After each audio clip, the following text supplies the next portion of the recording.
Okay, there we go. Should we do a funny intro again? Oh God. I mean, probably. Probably.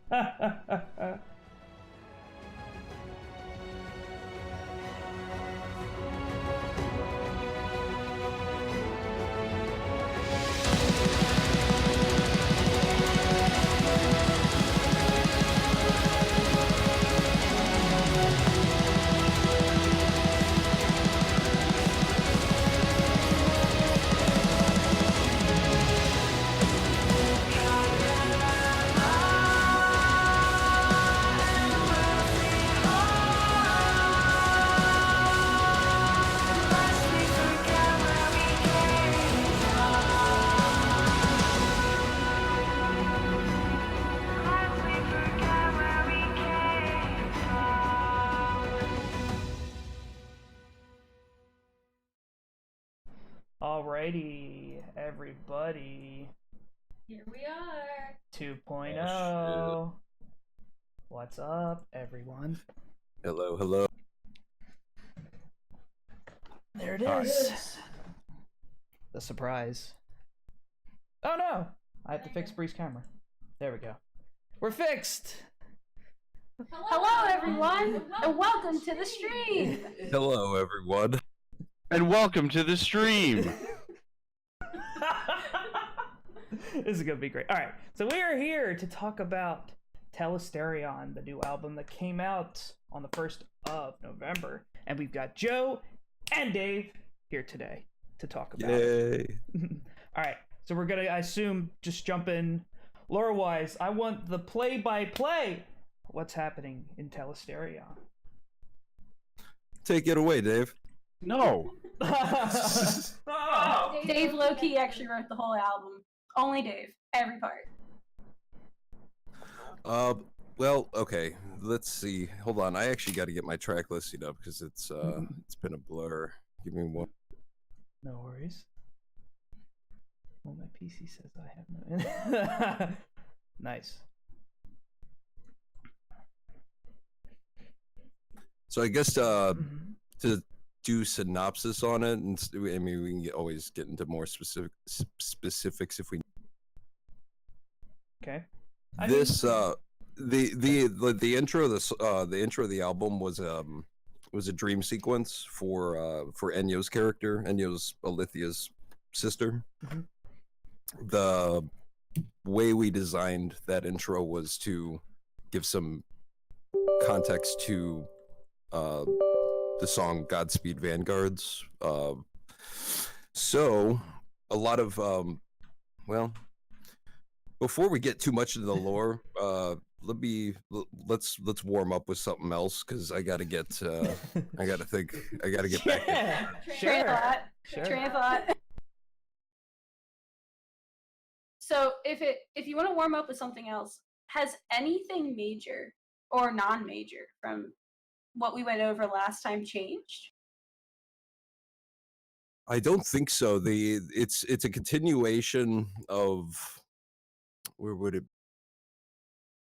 Trying to think of in the timeline. It's more or less another storyline happening across the albums, I suppose, kind of giving backstory to like Olivia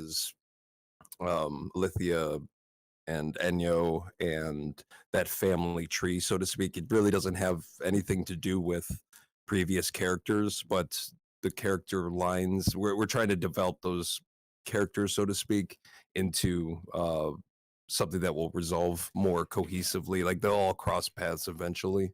But you know, I mean, a lot of the things with the lore, I always have to re-emphasize that the lore of the albums is very much like 50% of the album to a degree. Like a lot of times with Dave and I, when the first 6-8 months of the album, we really didn't.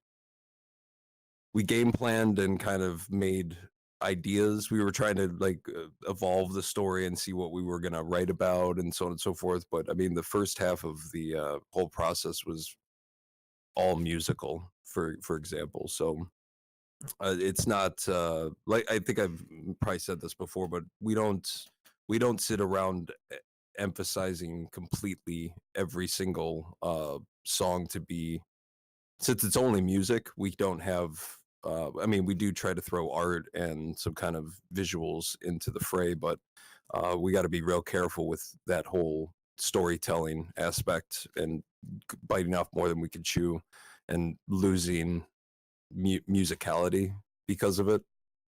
I hear you. So, orchestra or production-wise, have you adopted any new techniques or programs when you were going through that process? I know a lot from what Mike's told me, a lot of new stuff has come out this past year, and also from the year before, orchestra programs and stuff like that. Yeah, a lot of the orchestra stuff that we ended up using was mostly the Compendium project was. This is probably something we should talk about too regarding the Compendium, because the what happened during the Compendium was us kind of figuring out how to. It was a technical feat on the part of being able to make 6 hours of music as any engineer would know. Like 6 hours of music in a single session is a lot to maintain. So a lot of the techniques that we learned during the Compendium, we tried to take those as lessons, so to speak, in terms of how to make an album easier. This on a technical standpoint, this last album was a breeze and compared to the other ones in the sense of keeping everything organized and not being under such a rush. Yeah. I mean, that sounds like, I mean, like, I can kind of attest to that because I can hear that in the music, in my opinion, in the sense of that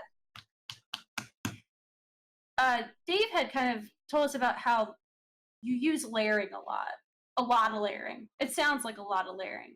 And I've seen Mike do a lot of layering before, and I feel like that can get crazy hectic. And I feel like that can get really jumbled and out of hand really quickly if you have a tight schedule to keep. Well, I mean, yeah, go ahead. When we were talking, was it last night, about the layering? So that was, primarily for the vocals. So aggressives and cleans, we'll take aggressives firstly. There's the main, the center aggressive, right? And then there's two other layers doing a left and right aggressive. And then if there's any sort of emphasis, maybe we'll do like a lower aggressive, on some tags and things like that. So that's adding another, 1 or 2 layers to that line. So you're, upwards to 5 or 6 layers on an aggressive line. And same kind of thing with the cleans. You're doing a couple layers on the cleans, and then if there's any harmonies and things like that, that's primarily where, all those layers are coming in. Heck yeah. Yeah, interesting. So I know you, Joe. Excuse me. You're There's too many people here. Yeah, what? You're used to your 8DO stuff, and that's what you've been using. Anything new you gravitated towards for this album, or still your standard stuff? 8DO really has there's specific libraries that 8DO has that kind of gives you it takes away a lot of the layering issues that if you get some string libraries or orchestra, let's say choir libraries, it's which one was it, 8DO Lacrimosa, which is like a 200 person choir. That's that library existing, just especially if you want a choir to rip through metal music. Sometimes, I guess, aesthetically for us, you need a lot of choir, and that plugin kind of simplified it in the sense of like, here's a shit ton of choir all in one patch, for example. Outside of 8DO, Sonokinetic, which is I think they're based out of either Germany or England. Sonokinetic makes some beautiful stuff. They make more um I really implore people to go look into sonokinetic stuff, because it's much more musical, and it's a little bit trickier to use. You it, but it's hard to explain how they set it up, but it's a great plugin to start songs with. So to add like because a lot of the times we'll start. I think this last album was started on orchestra, so we wrote the orchestra beginning to end before we really put any metal music to it, and then we started cutting the fat off of it, and changing the song as we evolved with the guitars, drums, and vocals and stuff like that. I think I remember you saying last year, well, not last year, I guess in February when we did the prior stream, the first song you wrote ended up being the last song, which is Homeworld Salient, correct? Yeah, the surprise, the whole track listing from the beginning, because the original session, we would have our, we had our 7 songs in this album, like musical songs, excluding that intro, and pretty much the first session with the songs in it pretty much ended up almost completely flipping. The first song I thought would be a good first track for the album ended up being the last track of the album. So it just goes to show things change once you start throwing metal on top of orchestra. It definitely had that end of the movie vibe, right? Yeah, I mean, I the last 3 songs I am so over the moon about. They all are just super epic, and I'm just all about them. Now, since you said that, what are your guys' favorite songs off of this? If you had to pick one, what was your favorite one that came out? Let me think here. It's cool. She's gonna put us on the spot like that. Okay. I'm asking the hard questions here, guys. It's so sad that I have to listen back. Okay, yeah, I mine would probably be the Archivarius Chaos Ritual. Yes. Yes. That song is that chorus. Dave, what's your favorite song? Wow, God, what's the intro called? No, seriously, how do you pronounce it? No, honestly, I really enjoy all the songs. No, it's probably Tyrannos is my go-to on this album. Was that fun to sing? Because it sounds like bouncy. We all agreed on online that it sounded the least Mechina song out of everything you've ever written for some reason. It was just super heavy in theme, and it seems like it was really fun to write and to sing. Yeah, I mean, the layout is a little different, right? But I mean, yeah, in general, that one was kind of cool, and I like the fact that in that bridge you have that cool voiceover that kind of paints this picture, and that's it. You know what I mean? There's a lot of aggressive vocals up front, and then you just have this nice groovy heavy riff carrying you through the rest of the song, and you got this this voiceover giving you some imagery, right? And you can just kind of ride that out for the rest of the song. Like, that's just kind of cool. One of the things that I think we can, both Dave and I would agree on, is this album, we kind of found, I think it just came with maturity and experience of trying to do concept albums for coming up on a decade now, is the way that we're able to write lyrics in a way to describe a story got a lot easier for us. Like, we were like, each song is a little bit more on the nose in terms of what's going on in the song. So when we were writing lyrics, like, we were trying to be as colorful and descriptive while still being musical about it. I think there's people who had who took some issue with the lyrics in Tyrannos, actually. Really? No, he's I right. remember reading some of the comments. You know, they oh, these are kind of gross. These are gory. This is too gory for me. Where's my space medal? Well, God. I mean, it's Look, you're going to space. Someone's gonna bleed a little bit. It's okay. It's just blood. Oh yeah, just watch The Expanse. Just watch The Expanse, man. I mean, all the good sci-fi stuff out there has gore. It has violence in it. I mean, the try to top Aliens 2, and then you're good. You know. Right. Pretty much. And the art that came with that couldn't have been better. And I don't know if I know you use a guy for art, and then Joe, you also make art. I don't know who made that, but it came out amazing. Yeah, Ricky Lewis is our art dude. He's been our art dude since I think it was Xenon. Yeah, I think that's right. Yeah. He's got our style down to a T at this point. So it's real. Me and him go back a lot of times. Like when we're working on art, he'll send me an idea.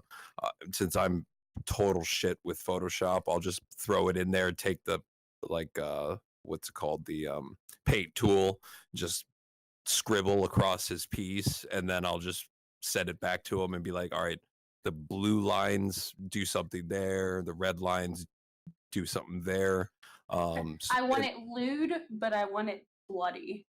Yeah, like that's the Enyo piece where it's very close up, and you know, there was a he was sending it back every once in a while with a little bit more in blood. And I remember us kind of running up to the end, and I'm like, Ricky, we're gonna wrap this up in like the next 48 hours. I want her to literally look like she came out of a pool of blood. And he's like, all right, gotcha. Because I'm like, because I was like, I there was no way for me to be like, add more. I was like, make it almost out of control, and it worked out perfectly. The aesthetic of it was It really did. I couldn't ask for anything better. Yeah, it came out really good. I mean, I like the art, and as you can see, we have the Iceman.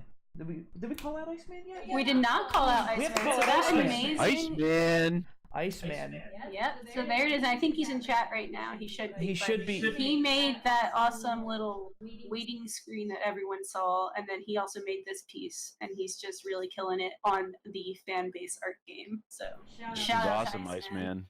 You Well will done. You will see two more, I believe. No, one more.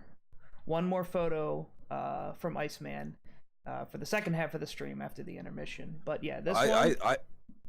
Go ahead. I love the fact that I love the fact that people get inspired to do visual art from music. Yeah, I find that a cool crossover. So anytime a fan uploads any type of art or anything, it's always inspiring just to know that someone sat down and put energy into it in general because of a Mechina album, for example, or if something inside of the Mechina album that helps like spur some kind of you know, anything, any type of secondary art is it's always good to watch. You hear that, guys? Joe wants all of your art, and he's gonna put it on his fridge. Please make more memes for Dave. That'd be... All the memes. We need more memes. Yes. Guys. You're slacking. Discord, need more memes. Let's go. Facebook, more memes. So back to production questions. Backtracking a little bit. Yeah, go for it. This is you. I don't know shit about production. I am just here for the lore and the story. Go ahead, Joe. You were gonna say something? There was someone talking recently, and I remember you mentioning that you were gonna bring it up. Someone was talking about especially with the core version that came out. Oh yeah, the guy was questioning how quick of like a how precise you are with. Is your guitar fake or is it? Is it real? Well, what was funny is that he implied like it sounds like it went through a guitar MIDI program, like, Yeah. and I would. What's funny is that sounds like a. Like I don't even know anything. I don't even know how to like. I don't, especially to do it. It sounds easier to just plug your guitar in and play a part versus having to write it through MIDI and then try to do all, because there are guitar VSTs where they're direct in guitars, so to speak, but it's to get, you know, the time that you're gonna take to, okay, so these MIDI hits are gonna be, let's say, palm muted on A, for example, you know, and then I wanted to do a open note on let's say C right out somewhere in, you know, for example, like all that seems like it would take way longer than just plug it in. The guitars, I mean, what I usually do is I'll run through each section with a guitar and I'll find my best tightest takes, and then I do then I clean them up a lot. I mean, it's it obviously sounds overtly clean, but it fits with the style. It fits with the I manually gate my direction. You did too good. Well, it's overproduced as fuck, and I get it. I mean, some people like that, some people don't. Some people don't care. Some people do. That's fine. I with the sound that we go for, I have nothing against overproducing even, or I mean, the drums we use are as tight as could be. I mean, they're overproduced as well. It works with the sound. It works with our sound, and I don't feel bad for it. So it's all space music. It should sound as clean as it possibly can, in my opinion. I think that just works. It's not even just space music. It's just the genre of like this industrial weird. I mean, I don't even know what you guys would categorize yourself as, but whatever it is, I think it needs to sound clean. I think making it sound. You could hear it outside of any kind of, you know, cyber metal or whatever you want to call it, even gent styles. If you listen to those guitars and you're a guitarist, I hear it all the time. It's like, well, that's obviously one riff looped a bunch of times. Like it's so common, and I'm not saying that's just like the way it should be, because, you know, there's I mean, the newer generation doesn't care as much about the quote unquote authenticity of a playback, but, you know, I would never demean, you know, someone wanting a one take. You know, when I work with other musicians, there's some guys that are like, yeah, I just want to play it from the top to the end, like one take, and I'm like, that's cool if that's what you want to do. It's what you want to do. I mean, it's impressive. It is music, so it's like, good luck trying to convince anyone what's technically correct, you know. Music is music, and it's an expression, and it can be taken anyway. Indeed. Let me ask another just quick question with guitars and whatnot for recording. So you do a left and a right, correct? 100%. Are you talking about guitars? Yep. So like panning guitars. I'm assuming you do one take left, one take right, or do you do one really good take and you just kind of offset it a bit? No, I always do two takes. Nice. Because the if you try to take one take and, let's say, dupe it on another let's say you have one good take and you throw it to the left track and then you duplicate it, throw it on the right track, and then the old school way back, they would always say, well, just nudge it a few milliseconds left and right. It still doesn't give you a full stereo sound. It's not even remotely the same as two separate takes. Is the variation of that, let's say you just do a palm mute on a power chord. The next time you, like, let's say you hit it once and then you go in and you hit it a second time, the way the strings are vibrating, the way the pick hits the string, the way where you hit the string is just different enough from the first one that it creates a metric, like 10 times better stereo image than try to duplicate it. So yeah, I do a pair on guitars. Awesome. Yeah, I mean, I'm starting to like experiment with that, because, you know, I'm getting into the process, starting to write riffs, but it's it's getting it like nailed is like difficult. And I struggle with it, so I've just been trying to practice when I can. Hey man, I struggle with it too. It's not supposed to be easy. The challenge. I tell him that all the fucking time. I'm very critical, so like I'm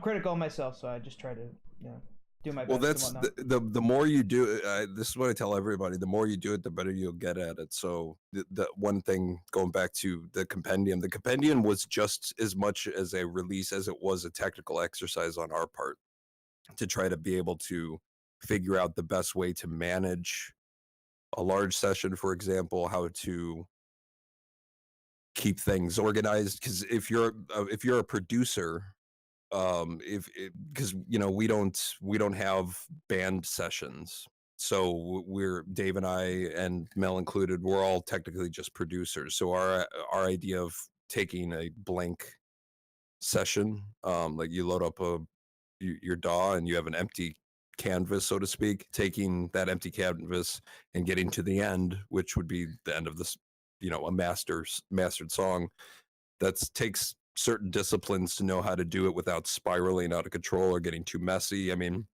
Dave can attest to this. Back in the day, there was times we were trying to load up files and I was so messy that it would take me 30 minutes to find the right session. Oh wow. And that just comes with time. You gotta take it serious. So yeah, the compendium was a great way for us to get past a lot of the nonsensical things that would slow a project down. So and there's still more to learn. I would not say that the compendium is perfect in any way, but it was a good experience for everybody. I called out of work the moment it dropped, and I sat down and I listened to the whole thing from start to finish because I was so excited to hear the kind of changes that were put into it. That's just me. Mike went to bed, but I'd stayed up all night to listen to it, so I really appreciated it. It was like 2 a.m. I think it went live. I'm the real fan here. Oh, rip. You see that? You see what I deal with? I had work too. But it really did. But you called out. That's right. Yeah. I really did I appreciated what it was, and I appreciated how it came out because of the fact that you even thought to go back. And as we talked about last time, you had to redo a lot of stuff in it. The hard work that went through it and the outcome of even thinking to redo all of your past work was so interesting to me because some people finish and they never look back at it. Yeah, and I mean, Dave, you remember the conversations we had. Dave left while for we. 2 I'm minutes. back. I'm back. Okay, back. Okay. Dave, you remember the conversations we had when we were starting when we were really getting into the compendium, which was what do we do with the old album? Right. And just to game plan, we were like, it did cross our minds as like, well, what would happen if we did the compendium and let's say took all of our previous albums offline and just said, hey, this is what it is, and just you have to think these things out sometimes out loud, and we were like, that's suicidal, you know what I mean? So a lot of things we wanted to. The compendium is a one-off of. There's no reason for anyone to really be angry at the compendium because the old albums still exist, so it's not like because I get like some of the criticisms on the compendium, I totally understand. Like Xenon did lose a certain charisma, feel, for example, right, kind of, yeah. With the compendium. Acheron, the same thing. But those two albums, I mean, Dave can attest to this too. Those were the most hectic albums we've ever done. And that hellish cycle we went through with both those albums showed in a weird way. The pain comes through.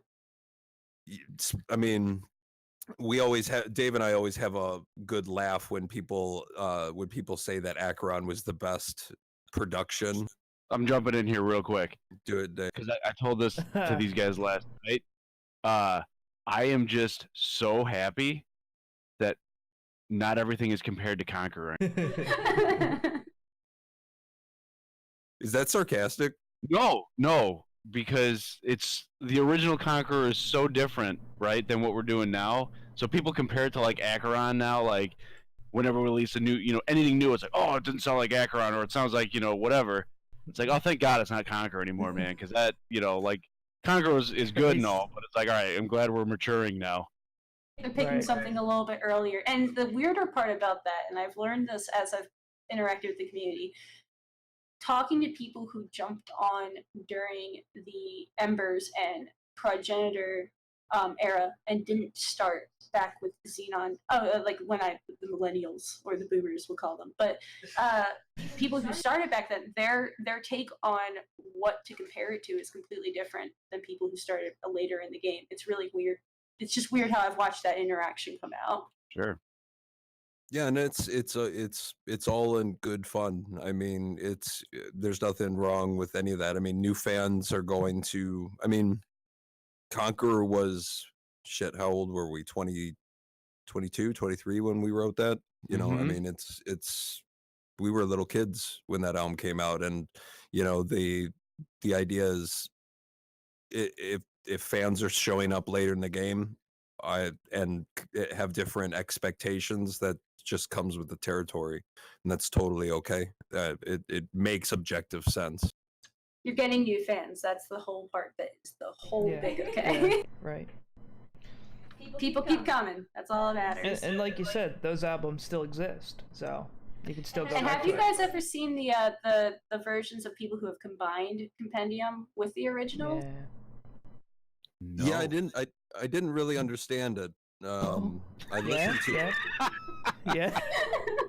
I listened to one of them, and I was like, I don't know what's going on here. I don't know what he did. I don't know what if he's stacking two songs on top of each other. I'm like, what's as an engineer, I'm like, that sounds like the worst idea you could do to use, like, to a song, is to stack a different mix on top. I mean, whatever, man. If it makes him happy, It all worked good. really well just hearing, because he would sync up Mel's parts, and Mel sounded a lot different in which song was it? They drastically changed. I don't remember the name of the song. Which one? Was it on Embers? Yes. It was probably Synthesizer Signal. That Yeah, one. yeah. So the combine of that was really kind of interesting to listen to. But segueing, someone in the Discord just asked, they said, were you tempted to change any lyrics while doing Compendium? And I thought that was a good question. Good question. Shout out to Infinian. He sees everything, guys. I do. God, did we change any lyrics? Dave, did we change? Do you remember us changing? Does anyone? Minor. We took. We dropped some lines. I know that. Yeah, I remember some lines being taken out. When we really committed to going along with the Compendium, we realized the damage control we had to take was don't change too much. And if you take the production element, the mixing out of the picture, the songs, I mean, Conqueror and Empyrean had probably, well, I don't know, you could say that for every album. I don't know. We didn't go in saying we wanted to redo the music because we didn't like the music. We just kind of wanted to add some flair, just make it fluid, right? Because the whole idea of the Compendium was to have a 6-hour long song, for example, 0 downtime, transitions are fluid, something that would be like a movie, I guess. So there's certain things that happened in that process of trying to make let's say Conqueror as fluid as Embers, that kind of forced certain elements of that it kind of squished the dynamics between the albums. For example, Xenon has the same dynamic range as the Compendium version of Xenon has the same dynamic range as Acheron now, Right. which if you listen to the old albums, they are two different dynamics. Mhm. And we did that to keep fluidity, not because we particularly disliked the aesthetics of the old albums. We just what Mechina fans need to, well, I'm not going to tell them what they need to do, but it would be good to take the Compendium outside, consider the Compendium a secondary work of all the albums. It was a experiment, so to speak, and it did. I mean, people like it, some people don't. That's just the way it goes. But it wasn't a facetious act on our part. It wasn't like, fuck the old albums, we want to make up for it and whatever. We just wanted to make we wanted to take, I mean, a 6-album release is ambitious for anybody, so it was more or less a challenge we wanted to kind of go after. How dare you change my original music? How dare you?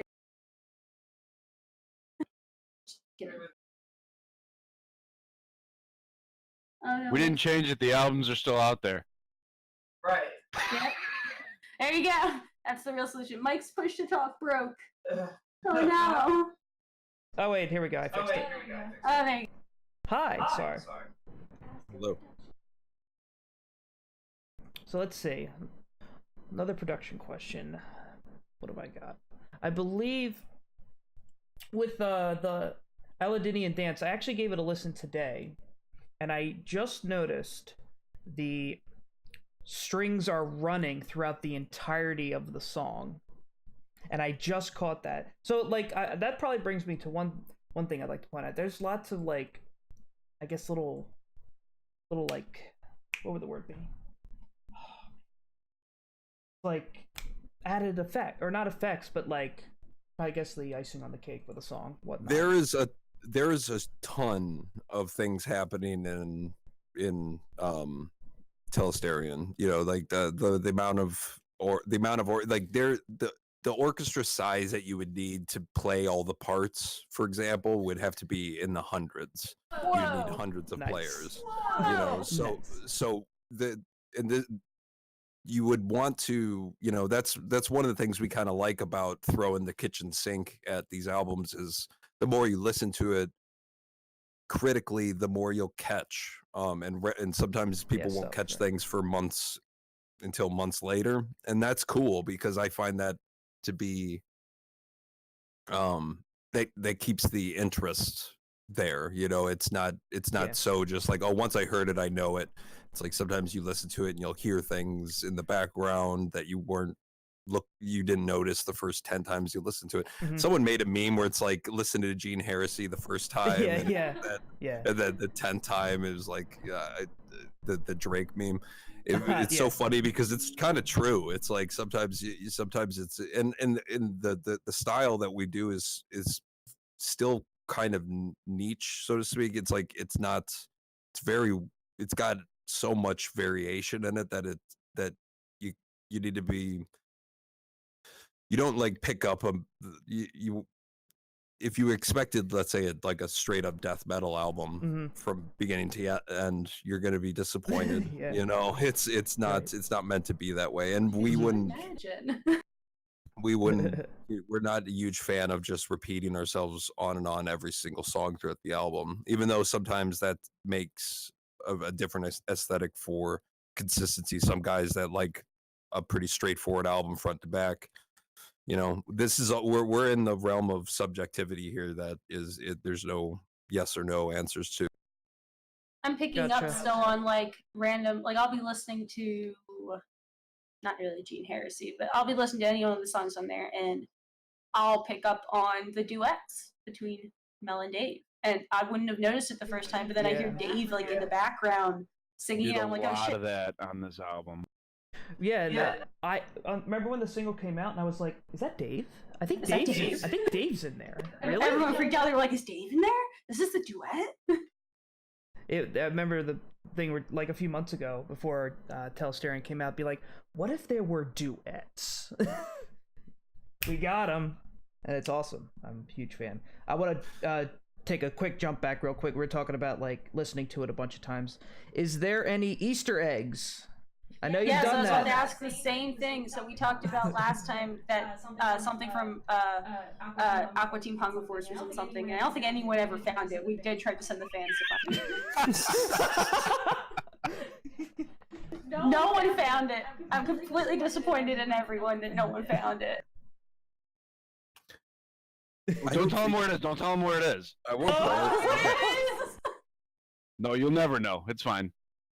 Oh man, I don't think there was. I don't think there was any Easter eggs in this album. There was gonna be, but then it would have been a little too on the nose. So we definitely we said. We highly promote that you do that in any future album, though. I'm so curious to know what it was. Well, there you go, Dave. We would like. Oh, great. We want secret memes inside the music really badly. Yeah, this we would always joke because there was some, especially in vocals, sometimes there's like some funny shit that happens before or after, a punch, and we laugh our ass off when we hear it. We're like, oh, we should leave that in, and we kind of just be like, yeah, let's not. Well, you have. There's a lot of the body makes a lot of noises when you do aggressives for a long period. Oh my god, it's fucking hilarious. Are you remembering what one of the things was going to be now, Joe, or no? Dude, it's all a blur to me. You'd have to tell me. I'm so curious, and now I really want to know. Where we?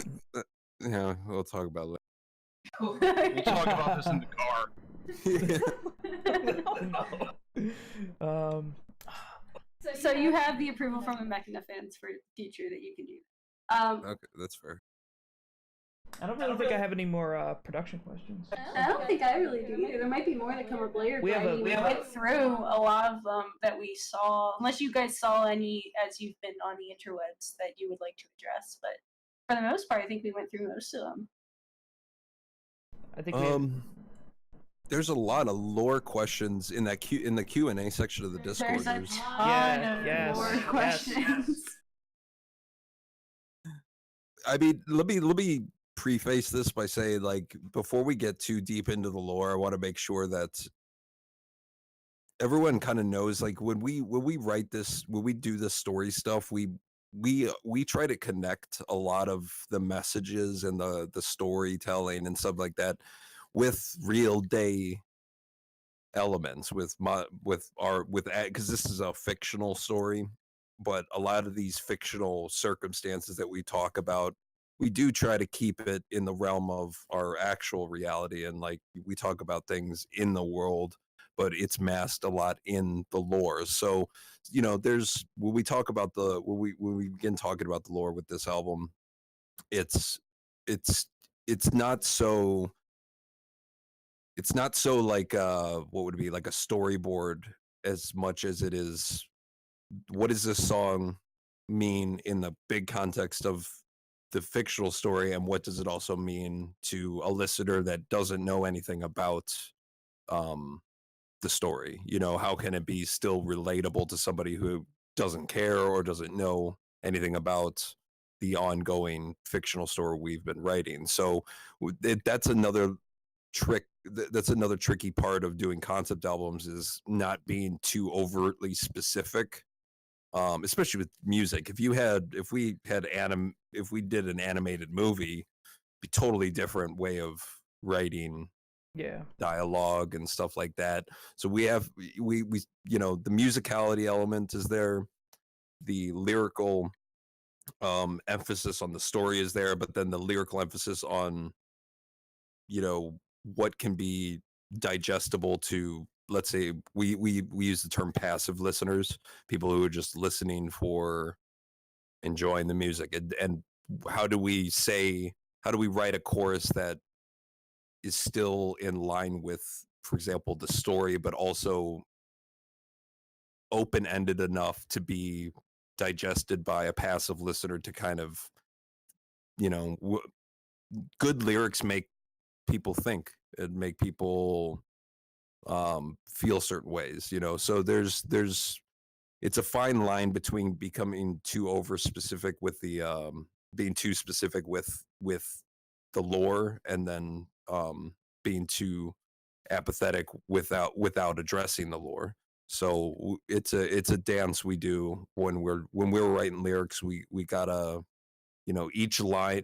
I mean, when we write lyrics, it is like every line we go over. I mean, 6-7 words for the first bar of a verse. We go over that 10-20 times, making sure it's universally kind of in the pocket, so to speak. Wow, that's Right. a lot of review. I mean, with a song, you have to. It is very almost calculated, where you need to get your point across as as easily as you can, because it is music. It's not visual. You have to listen to it and say, okay, it needs to be worded in a way that I can understand, follow, and yeah, I mean, I understand, definitely. And there's other bands like that too, like Shadow of Intent. Aren't they Halo metal? They were. They changed. I think. They did change. What the hell is Halo metal? So so you're a passive listener. So the entire old Shadow of Intent is sublore to Halo. Oh, fucking nerds. And they're so good too. Yep. And so, like, if you were really into Halo, you would listen to it and you'd be like, oh shit, that's what they're talking about. But as, like, a passive, like what you're saying, a passive listener, someone just listens to it and they're like, oh shit, this is something, like, about a monster that's, like, destroying a world. This is fucking sick. It's really cool how that flip side comes in. I did not know that. Dave, you listen to Shadows of Intent a lot more than I have. You're always did you hear the new Shadows of Intent show? That really first good. hour of our sessions is usually us reconvening on what's fucking happening, and like, hey, did you hear this? This Cattle's video new came- song came out. Yes, it did. It was so good. The video Yes. looks so sick too. Whose video? Cattle. Okay, I'll go yeah, nice. Love Cattle. I love Cattle. They're coming in December. What, Oh, to you're you? reading? Yeah. Oh, yeah. To hear. I was. Oh, don't get my hopes up like that. Well, I don't know. I know they're touring right now. But yeah, they're coming to Philly in 2 weeks. 2 weeks, yeah. Okay, I'll see you guys in 2 weeks. All right, cool. Oh, heck Great. yeah. I have a spare bed set up. We have a spare bed. So relating to that, I guess if we're jumping into lore, the first question that people really want to know is how much time is passing in this album. I would be. Let me think here. Not exactly, but a lot of people were debating between, oh, this could be years through this entire No. album, Like versus 15 they were like, minutes. oh, yeah, that's what, An hour. If I'm just kind of scanning my head. I think a lot of it was over the course of a few days Wow. in time. I mean, nice. maybe one at the very least 24 hours, so to speak, like one full day. Wow. in the realm. So I mean, it's a quick Event. yeah. It's really, we really emphasized on Enyo's character and a third party narration over the course of I mean, shit, the realm breaker. What is let me see here. Where's my notes? The Gotta get the notes. so like Aladinia Lance all the way to the Archivarius Chaos Ritual, which is most of the album. Mhm. That's within a few hours. Wow. Oh, that's so hardcore. The cleaning crew hasn't made it To the The change. cleaning crew. Clean Yeah. up. And they are in They for forgot quite the a tarp. treat. It's just blood everywhere, and people are dying, and it's just a mess. So that was a huge question, Yeah. actually. So That, there you that go. was like the everybody. biggest question. Yeah.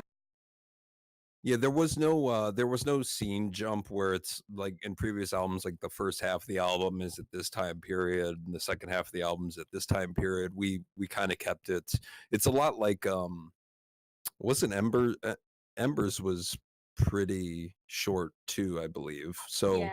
we're trying to kind of keep the scene jumping, so to speak, at a limit now because It's a little bit more finite in the story. Yeah, right. it's less confusing to kind of keep it a little bit more linear than jumping. Once again, doing this with just music is hard. If you had scene jumps are so much easier if you have visuals with it.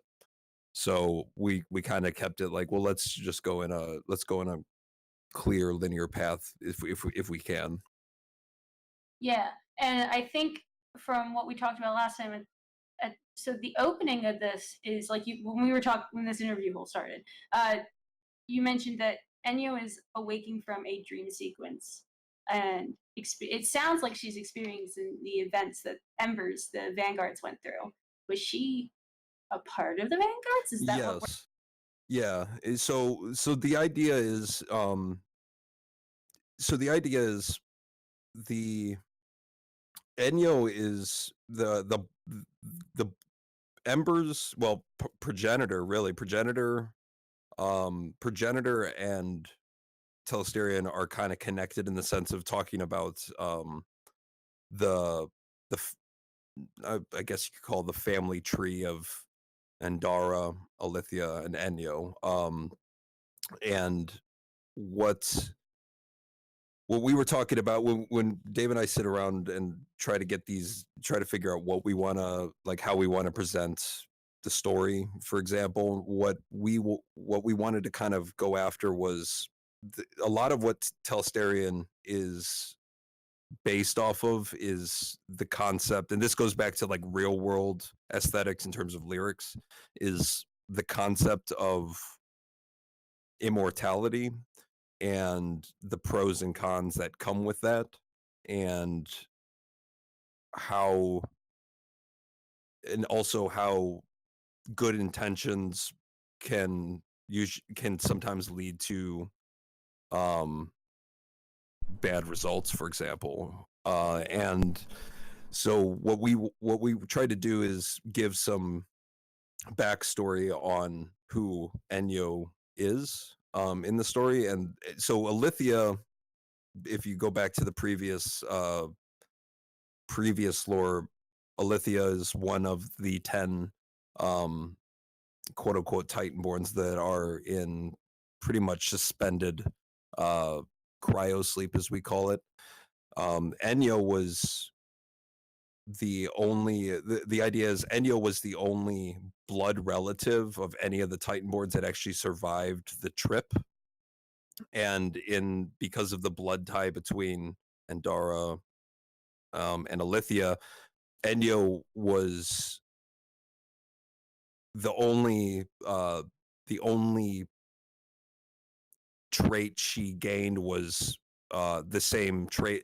She didn't have Titanborn, if we were talking about like this is like an RPG or something, she didn't have Titanborn skill trees, for example. It's not the same, even though she's related, but the only thing she did grasp from this was an extended life. So Enyo is like 50, 60, 70 years old. Wow. And she an old lady. Yeah, shit. And the whole premise was the dream sequence at the intro was I think the beginning. I think there's 3 dreams. So if you listen in the intro, it's just a scene of Enyo sleeping, and then it fades out into a first dream sequence, which was pretty much analogous to Godspeed Vanguards.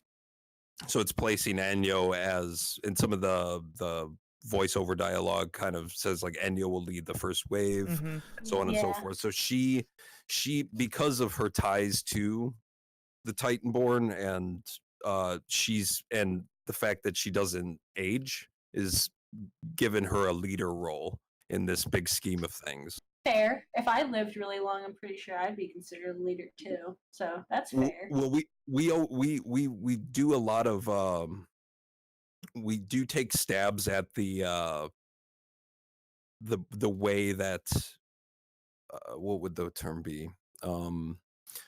How fables and how what would the I'm having trouble here. Well, fables, Fable. mythology. Yeah, kind of like how, because a lot of this story in general is what would happen to tens of thousands of people if they had to start another civilization. Right. You talked about that in the last interview. You were like, it's kind of like not a realistic interpretation because it's sci-fi kind of technically, but like, what's the practical approach to this situation? A lot of people are suddenly waking up on an AC chip millions, thousands of miles away from home, and there's a fucking planet in front of them. And yeah, you talked about taking kind of like the practical approach. Do the on thing. Well, a lot of it is also like, even though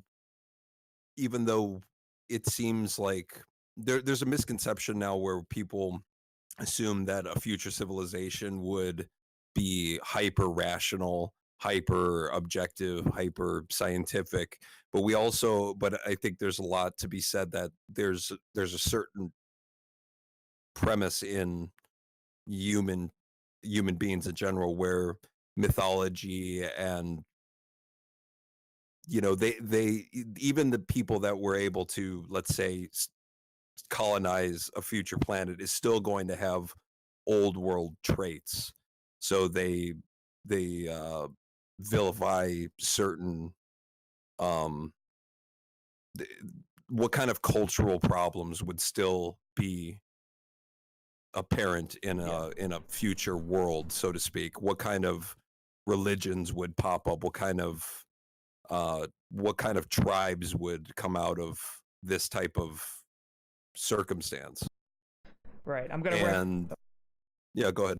I'm gonna reference it again. The Expanse did that very well. Have you guys watched The Expanse? I've watched a little. Oh my god. Oh It's my so God. incredible. If you don't watch it, read it. It is a book series. If you're into reading, I know it's a lot of the politics with Mars, right? Yeah. Oh, it goes beyond And the that. belt. It goes so far beyond that. I can't spoil anything. Literally nothing. Why?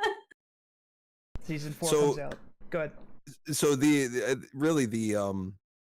Enyo was given a lead role in being one of the first to land on the planet looking for the Titan, so to speak. And the dream sequence goes from inside the ship back to the room, and then goes into the second dream sequence, which is pretty much on land, which is, if you look at the Embers art, there's those those vehicles running down the hill on the top left. It's Wait, that what? Wait, if you look- what? if you look at As Embers Turn to Dust's main album artwork, in the top left, on the hill, you'll see dust, and if you zoom in, there's vehicles. That's Hang on. Frantic clicking. Hang on. You can see where Elon Musk got his Oh my God. his inspiration for his new truck. Oh my god. Oh God, stop! It's disgusting. You're welcome, Don't Elon. talk about it. I want the ATV though. The ATV looks The sharp. ATV is the only good thing that came out of that. Oh my God, those are trucks! I thought that was smoke. I thought that was just like, oh shit, yeah, that's some stuff on fire. Those are trucks. Damn. I'm mind blown. Here you go, everyone. So yeah, I mean the second dream sequence is pretty much those vehicles, and they're making their way towards the signal or the Titan, so to speak, and then they go inside. The atmospheric sound design changes that way, and something happens inside that Titan where Enyo gets cut off from the rest of her team. Now, we didn't dive into anything else because it pretty much goes straight into Enyo waking up in a panic from the sleep like anyone would from like a nightmare. And I just want to throw out there the sound design that you did for that section. The ability to make it sound like I'm still in first person, but I was in some sort of confined space of like a suit or a helmet, or I'm experiencing something through a confined space, and suddenly it bringing me into like an open area, I guess. It's just the transition of sound between that was amazing. Thank you. I love doing those those sound design parts. Those are it's a nice change of pace from trying to figure out whether a part needs a blast beat or not, if you know what I mean. Oh heck yeah. Dave's not yelling at me for an hour. Like the first time I listened to it, I was like, we're sitting there with our headphones on, and then she's breathing, and there's like some whispering going on in the background, and there's like clicking on some buttons, and then suddenly fucking cyborg machinery comes in and blew my fucking speaker out. So really the whole intro of the album was very much kind of giving little glimpses of what happened in the past. Now, whatever happened between the Titan and Enyo is still not we didn't really dive too far into it, but it implied, there was a connection made between that Titan and Enyo. Enyo took whatever that was and tried to implement that in, because the whole premise of this album was, especially the beginning, was Enyo trying to get the Titan born, the 10 Titan, which includes her sister, to be alive again, trying to get them back online, so to speak. She spent, decades trying to figure out why and how and so on and so forth. A lot of things that would require way more detail than we could put in an album. Another example of where we have to kind of let off on the lore, because otherwise we're just going to have a song and then an 8-minute thing of sound design, a song, another 8 minute, which wouldn't be technically bad, but it would be kind of. It wouldn't be bad. And I'll tell you, this is my one critique off this album. I gotta give one. I miss the parts where you would do only orchestra. That's fair. That's fair. Yeah, that's my only critique off of this album. It was usually a nice break between and let your mind wander. So that's my one critique. No, totally understand. So Enyo's goal is to awaken her sister, and so she throws herself in a tank and gets bloody and bleeds. Nice question. Wait, you didn't. Oh wait, no one heard that. It was really good. It was really good. I didn't hear anything. What happened? No, literally, she didn't say anything. I did. I said, so Enyo's goal is to awaken her sister, so she throws herself into a tank and becomes bloody and lewd. Summary of Telesterion. That's good. Yeah. That's good. Yeah, that's all. That's all the explanation we need. Yeah. Brilliant. Yeah, go ahead. I'm finding it. 1 second. You looking for lyrics? Yes. A certain lyric. Hey, Joe. Yo, what up? So I don't know if you're looking at the chat, but there's been a couple mentions of. Well, okay. Well, let me. I'll get to the cat in a second. Okay.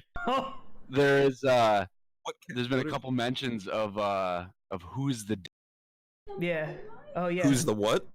Who's the dad in all this? Oh well. Long gone. Yeah.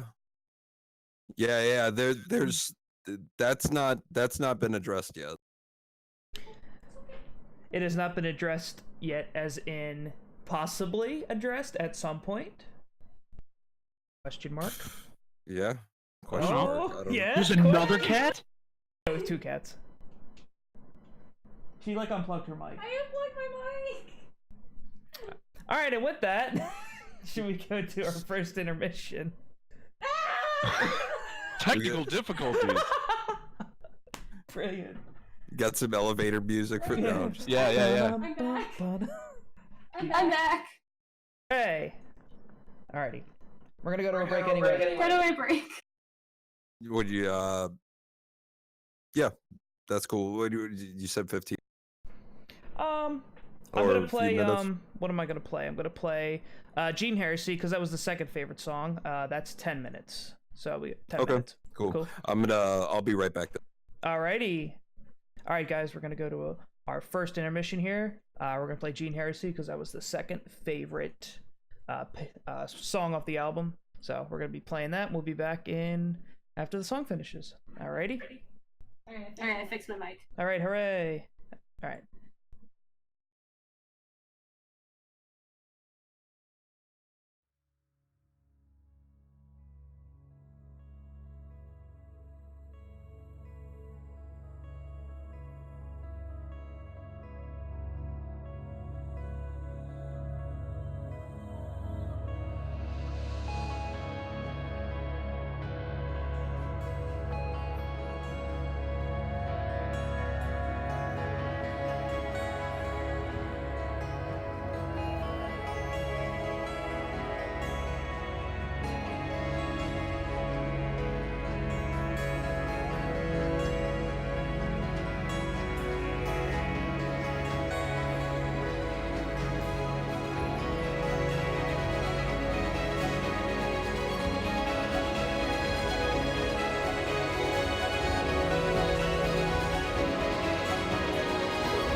No, welcome back to you, Black Rock Sword.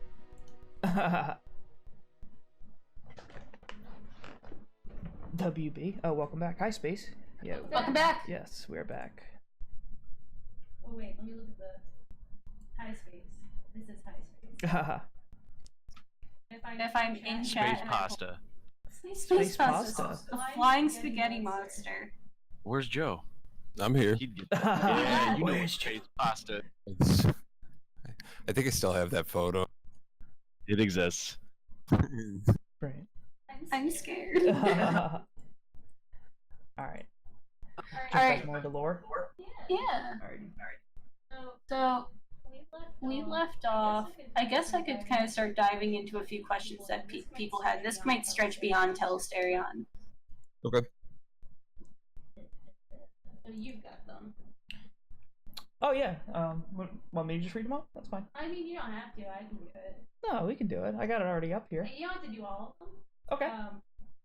No worries. You can do as many as you want to, but wait. So the first question. Oh fuck. No, go ahead. The first question is who is Dad? Because I have to ask it.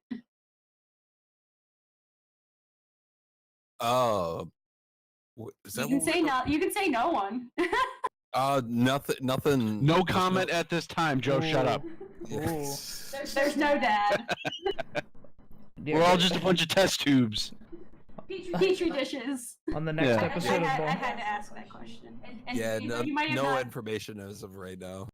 Dave, you might not know how that exploded so quickly, but when Realmbreaker dropped as its single, the Discord immediately blew up with multiple people spamming "Who is Dad," and that is now the meme.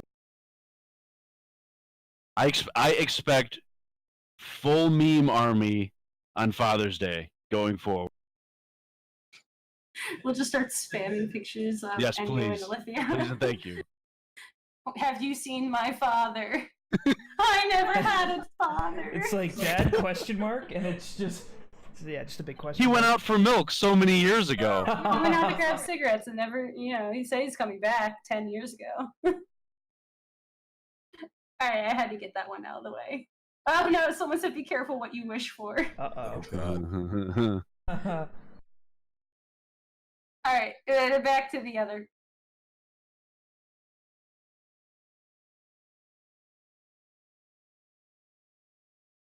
So for Telesterion, are we to assume that Enyo has created a... So the Cepheus ring, is that where she's residing? Yes. Yeah, everything's still the dichotomy of culture, so to speak, of those of what's going on at that time period would be those the people that would live on the ring and the people that live on Acheron, the small planet, and that's where we kind of alluded to in Embers with division through distance. That song's lyrics, that song's lyrics are actually very specific on talking about that cultural difference. If I think it's that's the last song in Embers. Yeah. Is it? I Yeah. believe so. The outro song as the Embers outro song. does.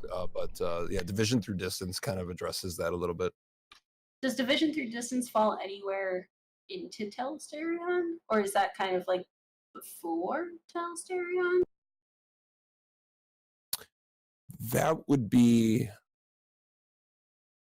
It's a good question. I think that would be before Telesterion. Okay. Where is the chimera, and can I have it as a pet? That's an actual question I got from someone. Let's see Someone what wants that to know is. They where can the have whatever they want. is there a chimera in the story? That's pretty much what this question is. I told them I would ask it. That I think they're probably taking it too literal. I think it's more in the definition of the term and being used in the song. Which song is that? I know which. The Elodian The Lance. Elodian Lance, yeah. Yeah, let me Yeah, it's not as specific as I think they wanted. I mean, fuck, you could throw chimera in if you want to. I'll Sure. I'll roll with it.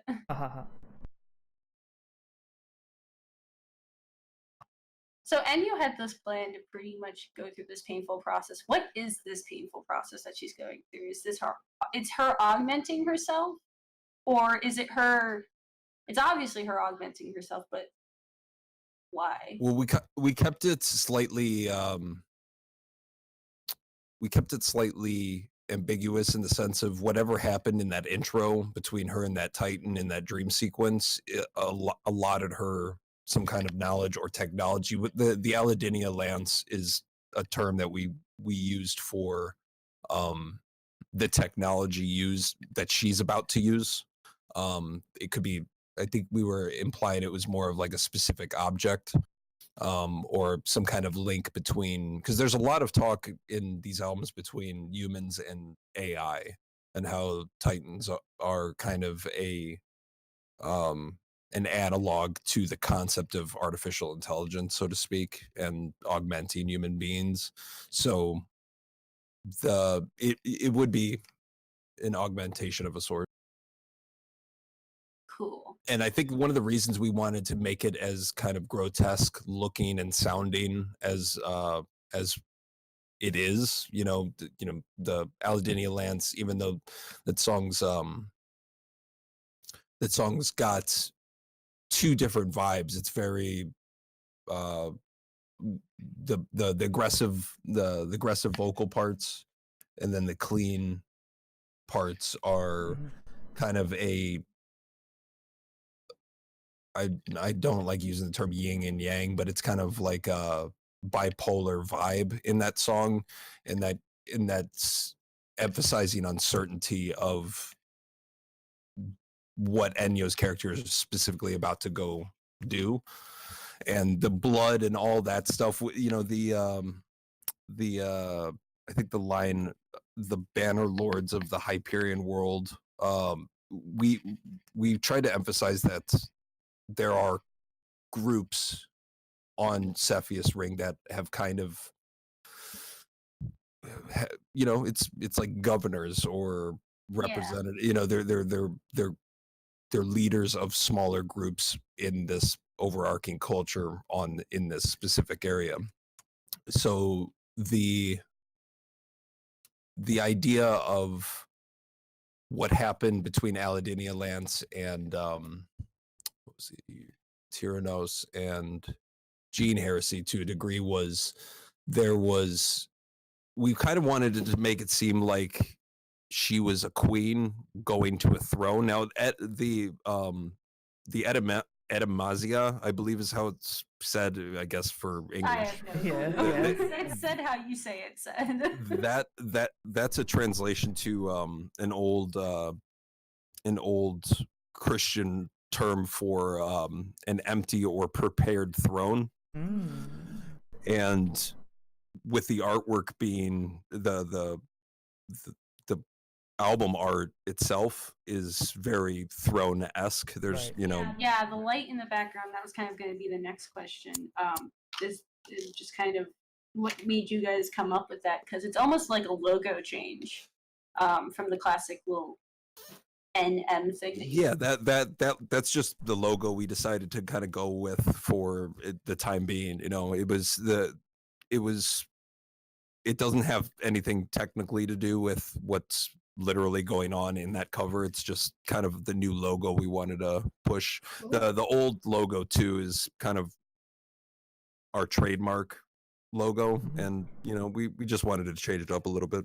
Yeah, someone compared it to a cathedral, which was kind of diving very deep into it. I mean, that's a good call on their part, because that's very much like this whole ceremony that's happening with Enyo is very religious in a sense.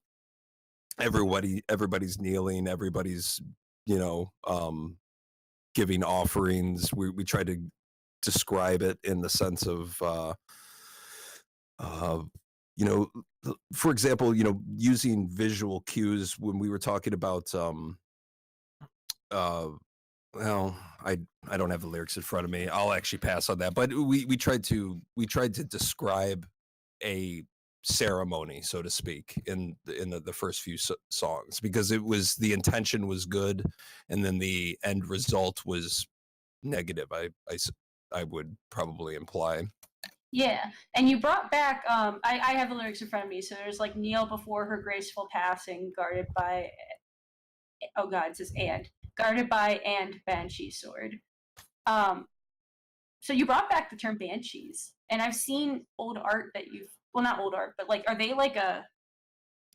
Banshees are considered like bodyguards, so to speak. Oh, that's so fucking cool. So the description of Enyo going up this throne, she's also, as she's passing through quote unquote leaders of, people that are kneeling, she's also being led by a bodyguard with a weapon. That's so fucking cool. The image that puts in my head is just the word banshee for a bodyguard is just cool. So in the song, is this the one I want? Hang on. Yeah. So in the song, the Arcavius Chaos Ritual, she's directly addressing Endara. Is it just symbolism that she's directly addressing Endara, or?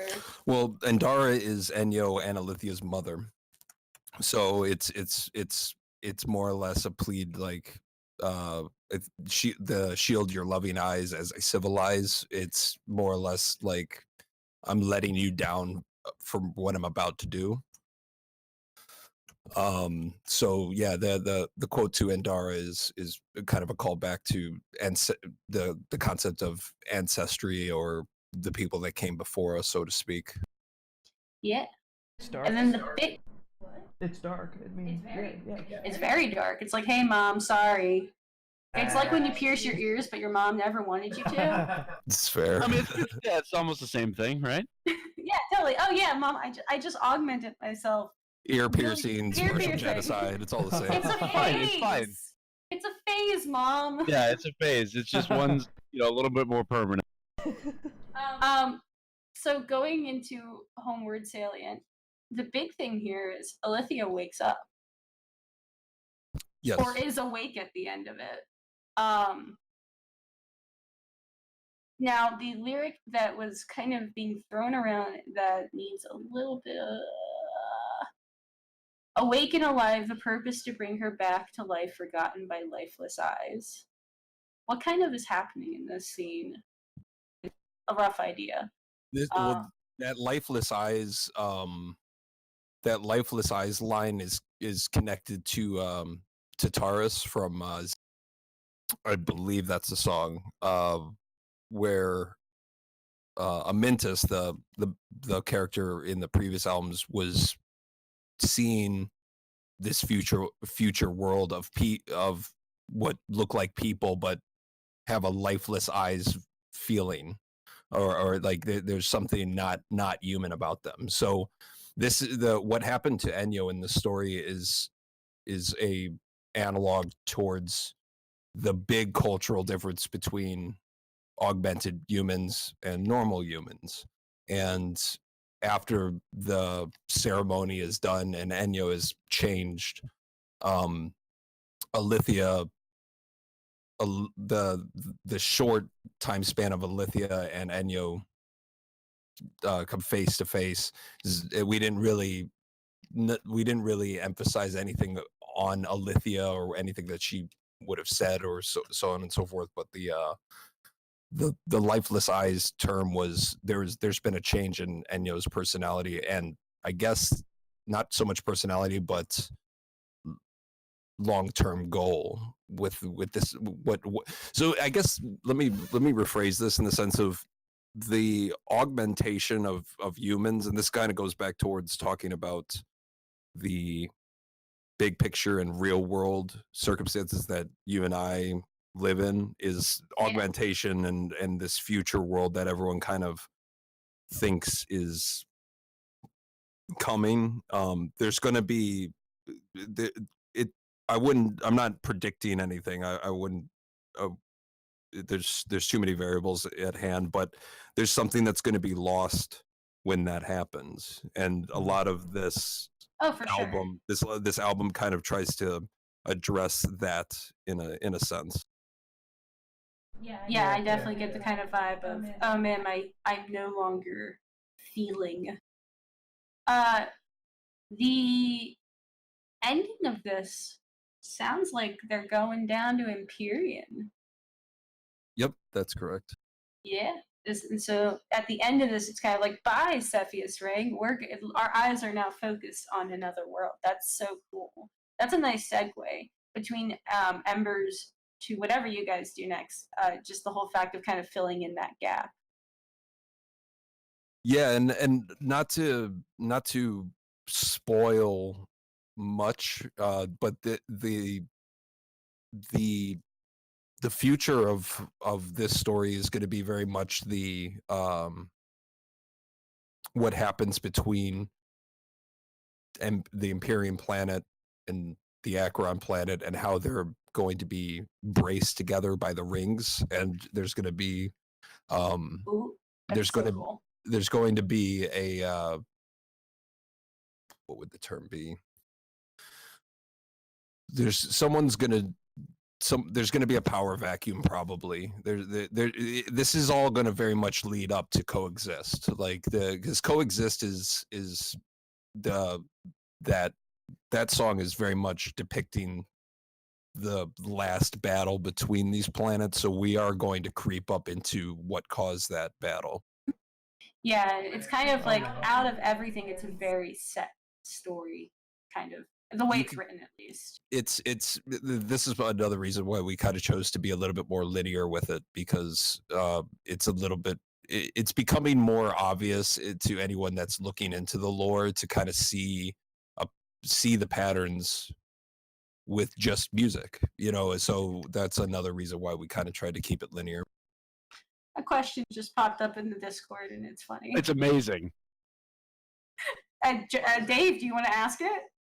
Sure, I will read this. I'm sorry, Joe.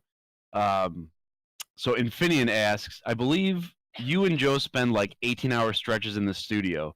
Do you have to wash out the man stink before Mel will come in to record her? The answer to that question is no. She grins and bears it. She grins and bears it. Love it. That's really funny. That's hilarious. I'll do a slight correction. There's fucking no 18-hour long sessions, David. Yeah. I think that definitely needs to be clarified a little. There's no. To be fair, this last album, I don't know if I did any 18 or any kind of crazy. I think the most I would work on it, because a lot of what the Compendium taught me is there's a point to get up and walk away from it, and there was a lot of times in the previous albums where, due to innumerable variables, where we had to sit there and work for, do edits and like micro edits across drums or stuff like that for 10 straight hours, and there comes a point of diminishing returns when you do that. So honestly, this album was pretty painless for everybody. Okay. Well, that's good. I mean, you're in terms of maturing the sound and whatnot, you're maturing the process and making it so that it's not, super long sessions when it's just like, all right, today I'm going to do this. All right. And then is that accurate? I mean, a lot of the times it would be, I mean, so I can't emphasize enough the process the process of like Xenon and especially Acheron. Like, I'm never doing that again. I'm the mess that those albums it was a mess that it was a learning experience, but the lack of sleep, the stress of the deadline, not being organized enough, the emotional toll of you know, I mean, Acheron was so flubbed at release that it was a week late, you know, like that's one of the things that Dave and I will always joke about when people Well, bring up literally, Acheron. yeah, literally, there's a comment now that says, "Yeah, but Acheron was amazing, right?" It's like to us, it's like that was such a dark time. Now that could have influenced the aesthetic of the. Well, I know it influenced the aesthetic. I mean, and I've said this before publicly, like when Acheron was released, in my opinion, at that time, because we were so behind, that album was like 70%, and that was hard for me to kind of accept for a while, because it was just the album release date just kind of showed up, and I was not prepared to wrap it up, and with the grueling process of getting that in a presentable state was it was too much. And after that, I mean, Dave, you remember Progenitor was like, we were done like 4 days before, you know, Yeah. and Embers was the same thing, and then this last album we were done a week before the release date. You know, it was just like after Acheron, it was a good wake up call of like, we're never gonna put ourselves through what happened during that album ever again, because honestly, I mean, just health wise, it was. Well, yeah, I mean, I could share the story of, you know, sitting there, I think we were mixing at the time, and Joe, you just kind of stopped the playback, and you said, I have to go to bed because I'm certain that my keyboard just turned into a snake. I mean, it was crazy. You know what I mean? Like, I was sitting there working. I remember that too. I remember sitting there and like I saw this slither run right across my my desk, and I was probably up for more than a day, and I was like, this is stupid. Like I can't. There's no reason for me to be up anymore. And dude, I remember us working on what was it? It was one of the songs on Acheron where we were running through it. We were working, and all of a sudden we were like a day before the fucking release date, and we're like, holy shit, this outro doesn't have any bass on it. Yeah. And I was like, Oh God. Oh man. and we just had to stop, and I had to pull out this bass and just like fucking put it in there. And like that's the funny thing, that, you know, people can have their opinions and have their taste. It's all good. Everything's cool. I get it. Everyone likes what they like, but you know, Acheron was a fucking disaster. Okay, it was. Like, It's just a miracle that came out. Let's put it that way. So would people tell me that Acheron was the best work that we've done, I can't. I'm not going to even acknowledge What? because subjectively they can say that, and it's cool. If they like that album the most, that's great. But no one's gonna ever tell me to go through the process of Acheron again. Now, a lot of that was self-made because we were learning. We're always learning. Every album we do, especially when you do it at this rate, you're really learning. And but just objectively, that album was an absolute mess, and a whirlwind of uncertainty, a whirlwind of just too much on that album, and didn't have enough time. And so the thing is, we were there. So like, right. I'm not, when someone says Acheron's like the best mixed, for example, aesthetically, I'm just like, sure, you go ahead and think that, man. Because I had maybe like an hour of mixing on that album. Now, some people might say, well, that's why it sounds the way it does, and that's a good thing. Now, you can over mix an album. I'm not saying that you know, but I'll tell you this: I'd rather have a month to mix an album than. I'd rather have 30 days to mix an album than 30 hours. Less than 3 days. Yeah. I mean, don't kill yourself over music. Like, I feel like that's the main point. But honestly, like, from most artists that I've heard from interviews, they usually the best album that they came out with was the one that nearly killed. Yeah, I And mean, that's it, sucks. Yeah. That shouldn't be that way. It's like, well, it's like, why? Die for your music, totally. I mean, there's a point where there's a thing with people that don't write albums. Like, people that don't write albums think it's attractive. That suffering artist that I'm in the studio with my pen and I'm hunched over, you know, sad. that sound and gross? Doesn't that awesome? 18 hours of man stank later. Well, everybody, non-artists think that the artist struggle is attractive, and that it's go ahead and try. Go ahead and be that miserable, and let me know if you think that's still attractive. You know, and that's one of the learning things. Is like Dave and I are not going to continue making albums that are going to be killing us, and whether that means.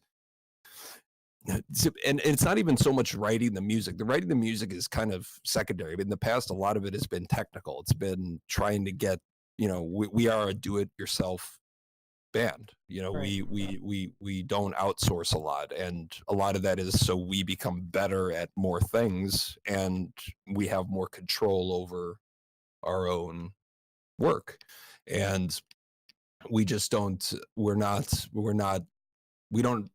not going to die over these albums anymore. You mentioned one thing, outsourcing, and I just have a quick question on Telesterion, and I guess for your other albums as well and singles. You have your voice actors, right? And I'm assuming Mel is one of them. But who are the others? Like in the beginning of the Edamasa. There's a guy talking. Is that somebody? Who could that be? Who could that? Is that one of you guys? That was Dave did some voiceover work. I Okay. did some. Dave did the main voiceover work, like the clear, like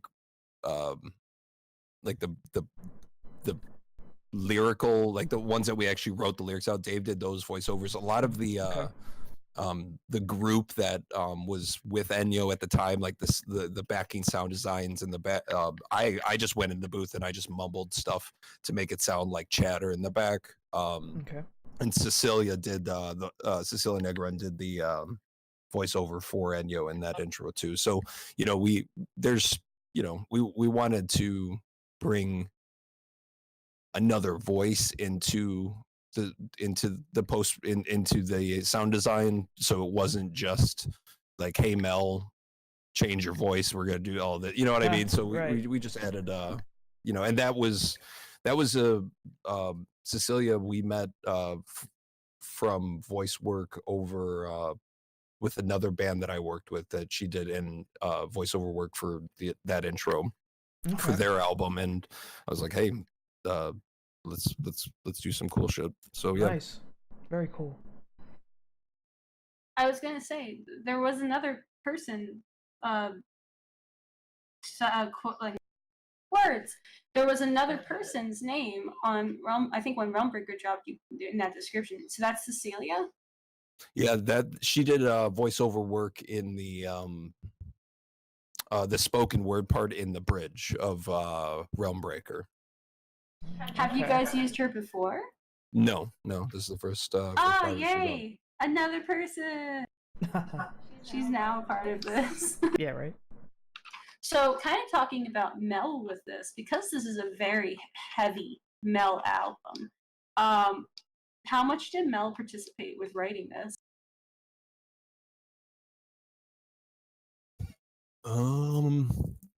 So a lot the lyrics. Well, time frame wise, Mel is currently in works with her album. She's been working on her album for like the last 2 years. So drop that album. I don't remember what the fuck. I think she's about to drop it. She's releasing a bunch of stuff on Facebook like as we speak. Oh, really? Yeah. Uh-oh. So Nice. everybody listening should check that out too. Yeah. There is a section in the Discord, and I'll post her on the Facebook too. But yeah, her music's coming out soon, so everyone should give her love because she's awesome. So that was a shout. Yeah. Yeah, she's been working hard on it, and she's going through the same steps that we go through with our album. She's main producer for it. And Yeah, so that was kind of part of my question. Was this kind of learning experience to help her with did she kind of be more involved this time to help move along her process with writing for her? Like, that's kind of what my question. She in regards to Telesterion, she didn't write lyrics. That lyrics were mostly up to Dave and I, just for the sake of time constraints, as she was working on her stuff.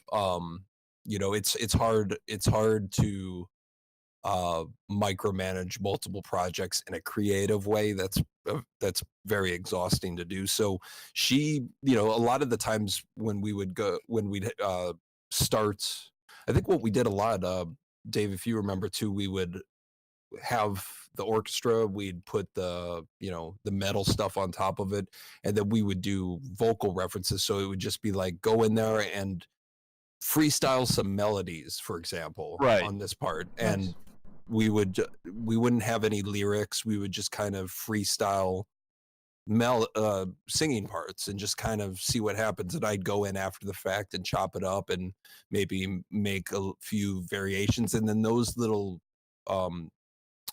pre-production vocal melodies, we would then write lyrics to them, so to speak. So she did a great job freestyling stuff, but she didn't write any lyrics on the album. Nice. Okay. She did a great job, considering that this is like so Mel heavy. There's so much of her in this. It's amazing, like, to see how much she's progressed with you guys, from just being, on 2 songs in Progenitor to, hey, here's a whole album. Yeah, I mean, and a lot of, I think we took into consideration some of the feedback that we got before, where people really did want to hear both Dave and Mel singing together. And that was usually in the past it wasn't that way. So we did try to get a decent amount of duet, I guess, quote unquote, styles on this album, just to really emphasize everybody's clean vocals. And that was all edited together, right? What do you mean? We weren't holding each other in the booth. We wanted to know if there was, like, a moment where they were both in the same booth together and stuff like that, which would be cool. No, she probably didn't want to be in. You fart and then you run out and then you close the door. That's what you do. Save it for later. Well, the nice thing with Mel on this album too, it's like, from a story standpoint, like it's definitely more of a female base, right, with the story point. So it makes sense too, absolutely, to have her really. Oh man, my computer's blowing up right now. Uh-oh. I agree, absolutely. It's from, Enyo's point of view, and obviously. But when, for Tyrannus or T-Rex, obviously that's... Tyrannosaurus Rex, yeah. Yeah, I believe that's it. Yeah, I believe that's it. It's a gory song, so obviously on it, it's you doing your aggressive vocals, and it's, makes it even more brutal. Now here's the real question: when are we gonna hear Mel doing aggressive vocals? Oh, not as. Oh, that would be adorable. Some, what's that band called? Conflict. Conflict. Some conflict style stuff. Conflict. I listened to that album. It's awesome. That was pretty good. Yeah. Anna's doing good. I was talking to her recently because we both are talking about post-album depression. Because I was like, how's it feel to be done with it? She's like, I don't know what to do. I was like, I know what that's like. What do I do with my life now? I don't think Mel would want to do aggressives. Yeah, no, I don't think that's gonna happen. It's not her style at all. I mean, I'm not. Who am I to say? But it's I've known her for almost a decade now, and she's never been like, I'm gonna try this aggressive stuff out. I think she's such a singer that that's just her. That's where she's. I wouldn't say comfortable. I mean, it's obviously comfortable, but that's what she likes. I like Dave's reaction. Nice, Oh, that's fine. that would be fucking adorable. Well, I think I'm running out of questions. Mike, do you have any? Any off that list? Do you want to pick one? It doesn't really matter if we backtrack either. Shockingly, a lot of people missed the last interview. I think there's a lot of stuff, and mainly could have been because it was really long. I have to go through and put subtitles over that for some people too. Unfortunately, I feel bad because there's people who don't understand English very well, and we're only English speakers. So there might be like obvious questions, but I actually wouldn't mind asking them just so that they're on here. Here's one that I don't think we ever really, I guess, questioned or found out. What is the population of Acheron and Empyrean? Yeah, actually, I kind of thought about that too. I think we lost the audio on. Yeah, I didn't hear your question. No, I'm sorry. What is the population of Acheron and Empyrean? I guess prior to Coexist. It's cutting in and out. Yeah. Really? Oh no. Oh man, he's fucked. Okay, so the question was, what's the population of Acheron and Empyrean? And I guess more of a better way to ask that question is, are these fully developed planets at the point of to coexist to surrender? In your opinion. The population density within the story really hasn't ever come up in our in whenever Dave and I talk about lyrics and stuff, because those are kind of those things that wouldn't really. It needs to for us to talk about what type of population would be on these planets. We would need a purpose, because a lot of the story has to be taken into account where it's just open-ended enough where people could kind of fill in blanks the way they want to a degree, so like those absolute specifics hasn't really come up, so I don't particularly have an answer for it. I mean, it would obviously be heavy, it would be large enough to colonize even a small planet, but it doesn't have to be billions. It's not like Warhammer, Warhammer 40K population densities where it's like 50 billion people on a moon and shit. Yeah. You know what I mean? It's just 10 people. Yeah, right. Here's a good question, because we did talk about the core version of Telesterion a little bit, but not that much. And I don't think we've really gotten a core version of anything before. What prompted that? That was really cool.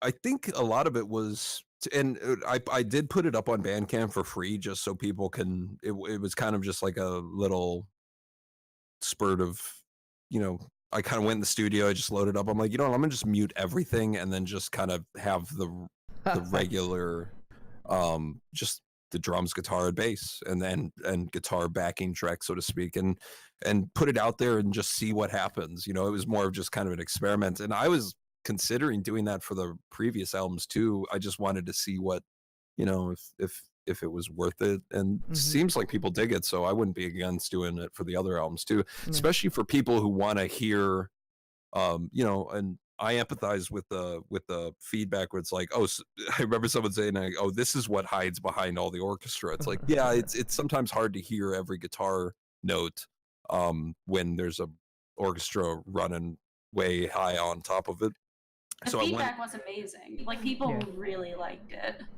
And a lot of guitar players that want to kind of hear it and maybe like just be like, oh, okay, so this is how that part's played on there, because I don't tab out any of the guitars. I just, it's all good. I just never get around to it. So giving them kind of a raw version for anyone who's really interested in maybe like the guitar elements or like the drum elements, stuff like that, just kind of give them a raw version for them to vibe out on, and also kind of hear how a Mechina song sounds with all the post taken out of it, Yeah. It was Yeah. it was really crazy to listen to, and when it dropped, people were like, "What is this? What does core mean?" We thought, And it's really- we thought it was gonna be like a spoof, be like, oh, Mechina Deathcore. It's just constant breakdowns that are so poorly done. Yeah. We just take everything and halftime it, Yeah, right. half the tempo. Oh man, that would have been fun. someone said they were gonna get a diss track at one point because they were calling you guys out in Discord at one point. I don't remember what they were saying, but I said when you drop, I think immediately after that the core version dropped, and they were like, "Fuck." No, I don't. I'm not dissing my fans. That would. So, like I mentioned before, I'm going to ask some basic questions regarding the storyline. I have them in front of me now. So, question number, not question number. Question, well, yeah, one. Andara is the mother of his. The mother of Enyo and Olivia.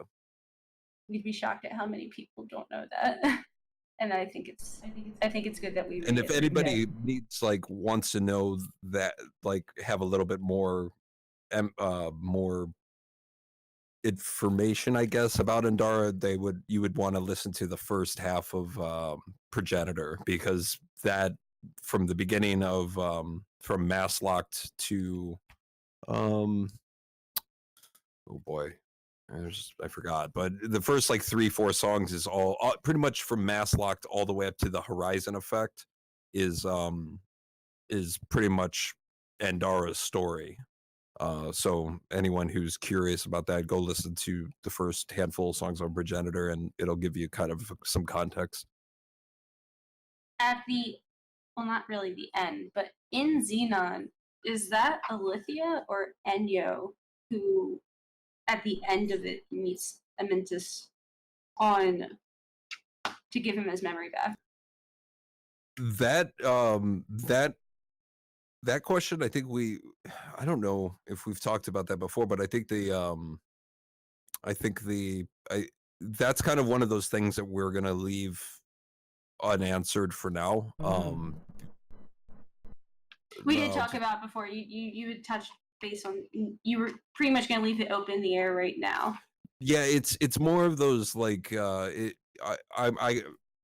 instead of just agreeing to one, because it could be either or. It kind of depends on where we want to take that, because this story is going to run up into Coexist, and then it's going to fall right back to the end of Xenon, because the furthest along in the story is the end of Xenon. If you look at a time scale from 2154, which was talked about in The World We Lost, all the way up to it's 26 something or other. The end of Xenon is the furthest along in the story, so we're gonna run it up to Coexist, and then we got to tie it back. We're gonna go back to the end of Xenon, which is I don't know how many albums that's going to take, but that's kind of the fun part about this project, is depending on how detailed you want to go, you can kind of just keep going, or we can resolve it. It's kind of up in the air, so there's still work to be done to finalize a lot of these specifics, I guess. Specific events coming up. So something that came up a few times that I just kind of want to talk about again was Anacidus was a Anacidus was a kind of like a hidden project, right? Yeah, back in the that's pre-Lore to Conqueror. Yeah, it was the first seed chip, so to speak, or the first Titan, if you want. And that ship is what carried everyone away from Earth, and and then they eventually, after Cryosleep, wake up, and then they see what would become Acheron below them, and the first person to see that is Andara. Yep, that's correct. Cool. Oh, Oh, here's a good question. I'm just scrolling through what people have asked. Did you ever think that people would be this heavily interested in the story? Dave, what do you think? No, but I don't know. I mean, I guess because like when it started, I don't think that even was like a thought process, right? It was just kind of like this is something that we just find interesting. So, other people might find it interesting, right? But then, as it progresses, you're just like, holy cow, like there's so much behind it now. You know what I mean? And there's so much background to it, and all the stuff that like like you guys reading into it and the fans reading into it and things like that, like that's it's gone in a direction I didn't think it would, but it's a It all started with the guy who made the wiki. right. Yeah. Well, a lot of this, I mean, and I'll reemphasize,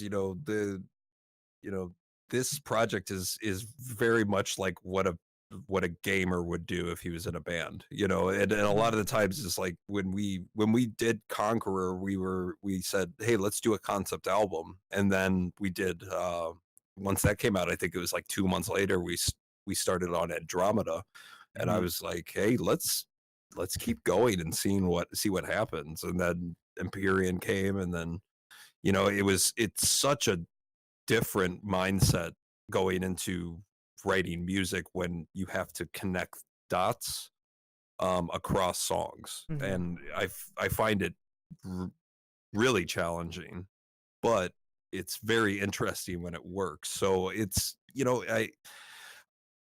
it's very hard to predict what people will like and will not like. I mean, there's so much stuff out there now that I'm just grateful people take the time to give a shit. In this day and age, that's a miracle. Yeah, we have all flourished into a crazy fan base. Yeah. I think it's cool that songs rekindling, phrases or an overall feel and whatnot. You're cutting out still. Am I really? I've literally done nothing. Is it because you're hitting your mic? No, why would it be? I don't know. Am I sounding better or worse? I'm sorry. That's much better. Put your Yeah, mouth so right on. Okay. All right. Put your mouth in it. Here we are. I'm I'm going to talk like this the rest of the stream and point at the camera. Okay. So, yeah, I like the fact that the music and the lyrics and it all kind of can almost like come up again. Like, oh, that phrase is used over here, so it must be some sort of correlation to that. And I think it's a lot more impactful. That's just for my personal opinion, but I find it to be much more impactful. Kind of defining that this event happened or this idea. It's Well, if you look at all types of media, whether it's video games, whether it's movies, whether it's music, so like there is the lore. I mean, you look at like movie lores and you see stuff on YouTube of people just dissecting, the meaning behind this movie or this video game or what there's a lot of people that really appreciate.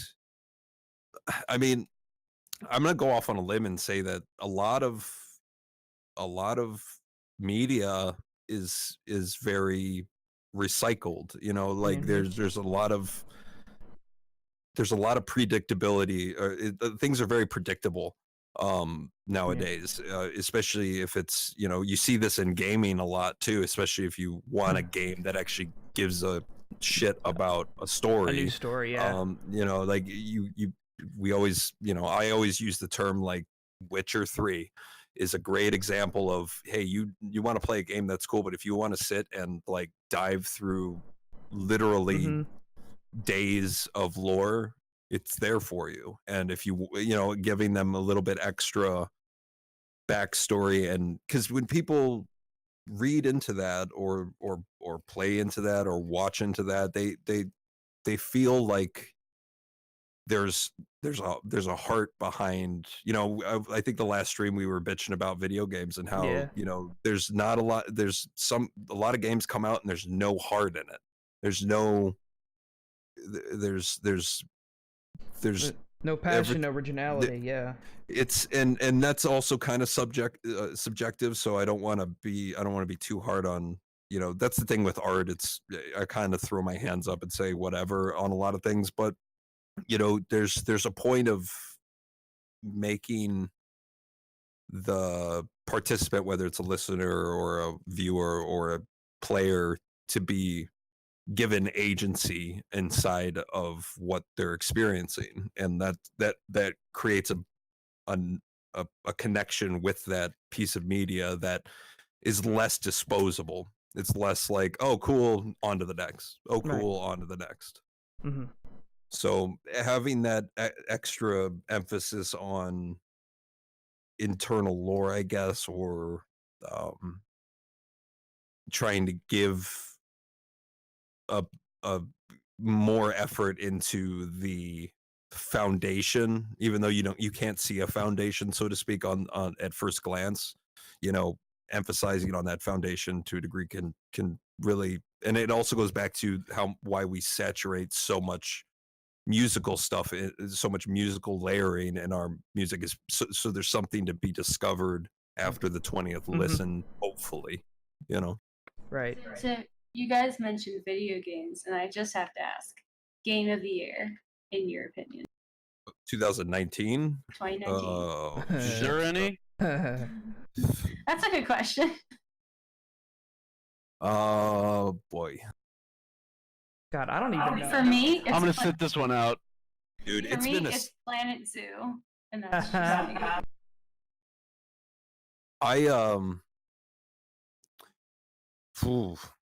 There's been a lot of sad releases this year, and it breaks my heart. All right, I'll change the question. No. Worst game of the year, 2019. All of them? There's I have to give credit where credit is due. The new Modern Warfare game that just came out. Yeah. That campaign is so good. Yeah, it is. That I haven't. It reminded me of like Bad Company 2 from Battlefield. Like it was so. It was such a breath of fresh air to see. I mean, you played literally an 8-hour movie. Yeah. And that is. Even the multiplayer, I could give a shit. That's not the type of multiplayer I like. But that campaign, I've never been. I'm more of a Battlefield guy, but we've seen where Battlefield and EA has gone, and I'm kind of done with that shit. But that new Modern Warfare campaign is, it's breathtakingly good. So unfortunately, I got to kind of maybe give it to that, because no other game this year was so damn good in terms of its campaign, even though it's short.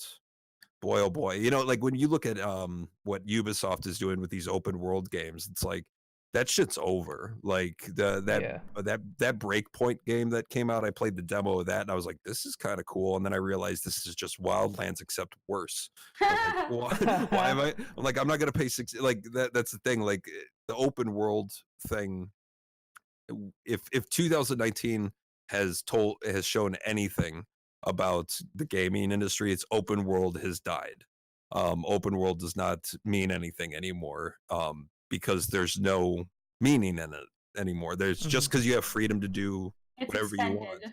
It's like that freedom, like I'm not a big fan of linear games, but for some reason when I played that new Modern Warfare, which is completely linear, it was so well done that I didn't even care. I was like, this is great. I think someone pointed out that a huge reason why it was so well done is because it wasn't just aim and shoot.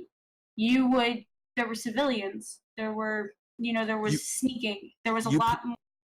Not to spoil or anything, but you played as a little girl that had to had to kill somebody. Yeah. You know, I mean, they really went. I mean, you know, they were talking about how Russian there was a Russian resentment towards the game Oh because yeah, put they're them all in a mad bad- about it. Oh god. Yeah. and I'm sitting back like I was playing the game and I'm like, you could replace these Russian soldiers that are obviously, committing war crimes with any other country, and I wouldn't give a shit Literally because any it's other country. it's fictional. I Right. mean, and let's all relax and Yeah. stop acting like no country has ever fucking done that. So Right. it was that game. The Modern Warfare campaign was brutal, and I appreciate it was made for adults, and I Mhm. can appreciate that. I And agree. it's crazy. We watched our friend play it for the first beginning. Like he came over and we played it all together. Kind of like your old classic back in the day, friends come over and you're all sharing the same game type of thing. Yep. Or someone's watching one person play. It was the most nostalgic thing I have done. I can't remember the last time I had that kind of feeling. But it was crazy too because the campaign itself, I can only relate it to this. It made me uncomfortable in a good way. The same way that Dead Space made me uncomfortable when I was younger because of how not new, but how I haven't felt that way about a game in a long time. The kind of actual uneasiness while I was watching someone else playing it. You can tell that the guys that made Modern Warfare, like those guys could easily just go right over to making a movie if they want to. Like that game was directed like from beginning to end, like all those cutscenes, all those movements, even in the gameplay where you run around with a gun, those little moments where your character runs up to a wall and it like slams his shoulder into the wall, getting ready to breach a door, like minor things. You look and you're like, that animation, like they put the effort on getting a person to run to that, to actually do that, they used real people in the game for across the whole they cared enough. That's like the whole point. They actually cared enough to make it good because they put the heart into it, and that's all I asked for. And it's like, it sucks when bad games come out because you get good games and you're like, people are capable of this. This is out there. You can make these types of games. There's no excuse for, what was a really bad one that came out this year? I mean, all of them. Yeah. I literally looked up games in 2019, and there's really not one. Put your mouth closer. Oh, I'm sorry. Like, Get closer. oh, get closer. Like Death Stranding was a flop. Death Stranding could have been good. Borderlands 3. I mean, I like Borderlands, definitely. Would I say it's like Game of the Year worthy? No, but it's just, it's just a fun looter Everyone shooter. thought it was going to be, and I kept saying from the beginning. I said this is not going to be Game of the Year. Ghost Recon was a flop. What else? Do you want to talk about Bethesda, or should we not? Can we talk about Bethesda? Oh my god, yo, Bethesda's retarded. I have never seen such a fall from grace Oh in a my matter of 12 God. months than Bethesda. I can't believe the people that made Skyrim, which was like one of my favorite games of all time, could fuck it up so bad that That it you was. don't want the next that you don't want the next Elder Scrolls. I can't believe they would EA themselves that bad. Right. It's astonishing. But yeah, anyways, real quick, someone just posted how much do we drink? I was during typing a Waiting to response to that. Really? Oh, yeah, Then we you don't, forgot he was typing a response. Yeah, we don't. Was that in Discord? We Oh. don't drink at all when we're in the studio. We just when was the last time we had a alcoholic beverage in the studio? That was probably when we were searching for some samples, and somebody was a little too intoxicated, and we determined that we can't find the. So that was right around Conqueror. I No, believe. no. It was later than that. Dude, maybe Empyrean. I don't know. I don't actually drink that much anyways. So the last thing I want to do is get slurry, and Right. especially when you're writing while trying to be quick on a computer. Booze is not. It doesn't help me. Yeah, you'd be all over the place. Yeah, I'm not too much of a fan of alcohol either. Just No, you hate drinking. I hate drinking. Don't try to underplay that. Yeah, You I hate drinking. drinking. Straight up hate it. Not that he hates people drinking. He just doesn't like the feeling of being drunk. But as we're talking about alcohol, Dave, why don't you product placement that thing? This is not a sponsor. What did you pour a glass of yourself? I'm drinking Nick Offerman's 11-year aged, delicious single malt Scotch whiskey. You sell it, Nice. sell it, Dave. It's delicious. We don't It sells want itself. We'll take it. Is your beard growing as you sip it? I'm literally tripping over it right now. Trying to think of a funny That Parks was and Rec. beautiful. I'm so happy you did that.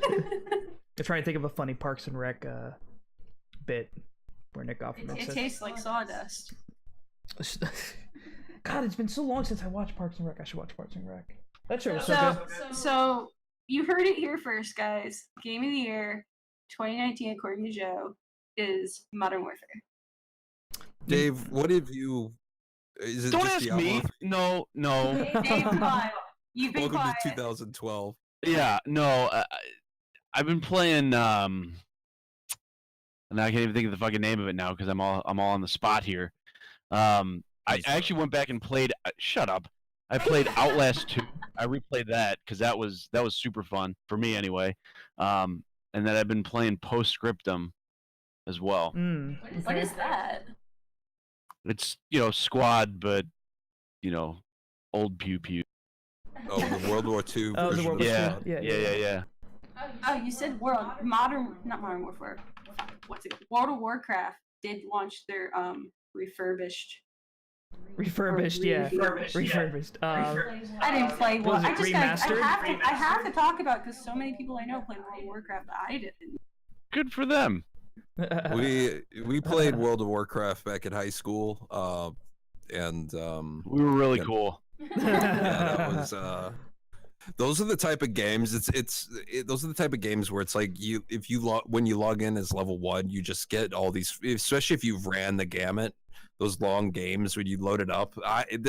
This happens to me all the time. It's why I can't play Skyrim again. It's like I start off, dude gets his head chopped off. I got to run away from the dragon, and then all of a sudden I'm back at like, oh shit, I remember this. And then I'm like, do I really want to do all this again? No, Right. that's Right. not how Skyrim starts whatsoever. You wake up on the back of a wagon.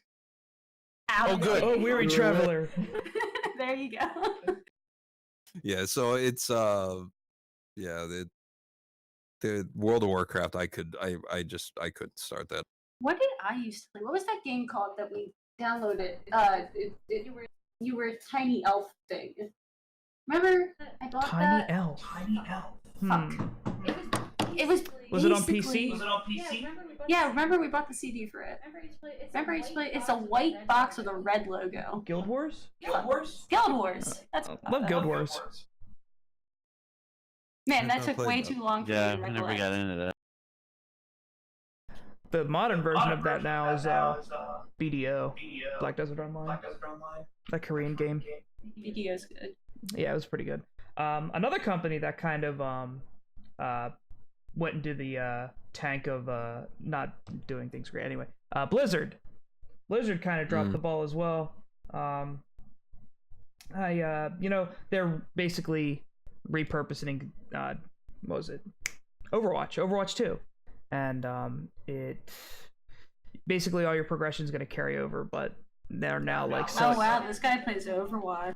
I literally haven't Oh, wow. I haven't That's touched cool. I haven't touched Overwatch in probably a year. I just stopped had to stop playing it, and then obviously all the Hong Kong stuff and whatnot. And then Diablo 4, they're talking about Diablo 4 and they're like, oh yeah, it's a long ways away and there's microtransactions. Hooray. Oh, good. Take my money. So I don't know if Mike ever asked it, but back to a little bit about the band stuff. Will we be expecting any more art at one point? Probably, yeah. I mean, it depends on what we're doing next, really, because to be fair, like I've already kind of started trying to get some new songs in the beginning pre-production stage. So I mean, we're already kind of getting on the next album. Not very hard though. It's been pretty chill. But as soon as more content starts getting written, Ricky will be back to work for sure. Nice. Yeah, you posted that picture of you in the studio, and all of us were like, "Damn, already? Yeah. What the fuck?" What's a better time than now to keep going, I guess. I mean, that's totally true. Again, it's like you said, that post-depression, the post-music depression. I'm sure it's like... Well, I mean, a lot of it is like we might as well, get some building blocks to see where, I like that beginning stage where you got that empty canvas. You kind of just throw shit at it and see what sticks, and then you're like, well, the whole kitchen sink. Yeah, well, I mean, you look for like the as you go through, and whether you're starting with drums or whether you start with an orchestra patch or a synth or even a guitar part, stuff like that. It's like you just look for that little glimmer that shows up, after a few hours, like something's in that part, and I like that. And sometimes, especially at the beginning, I'll usually stop and then try to start another song, and I just try to get these little pieces of optimism in the session. Be like, all right, maybe we can try to go after that. It's very random, very sporadic, but it's a good way of kind of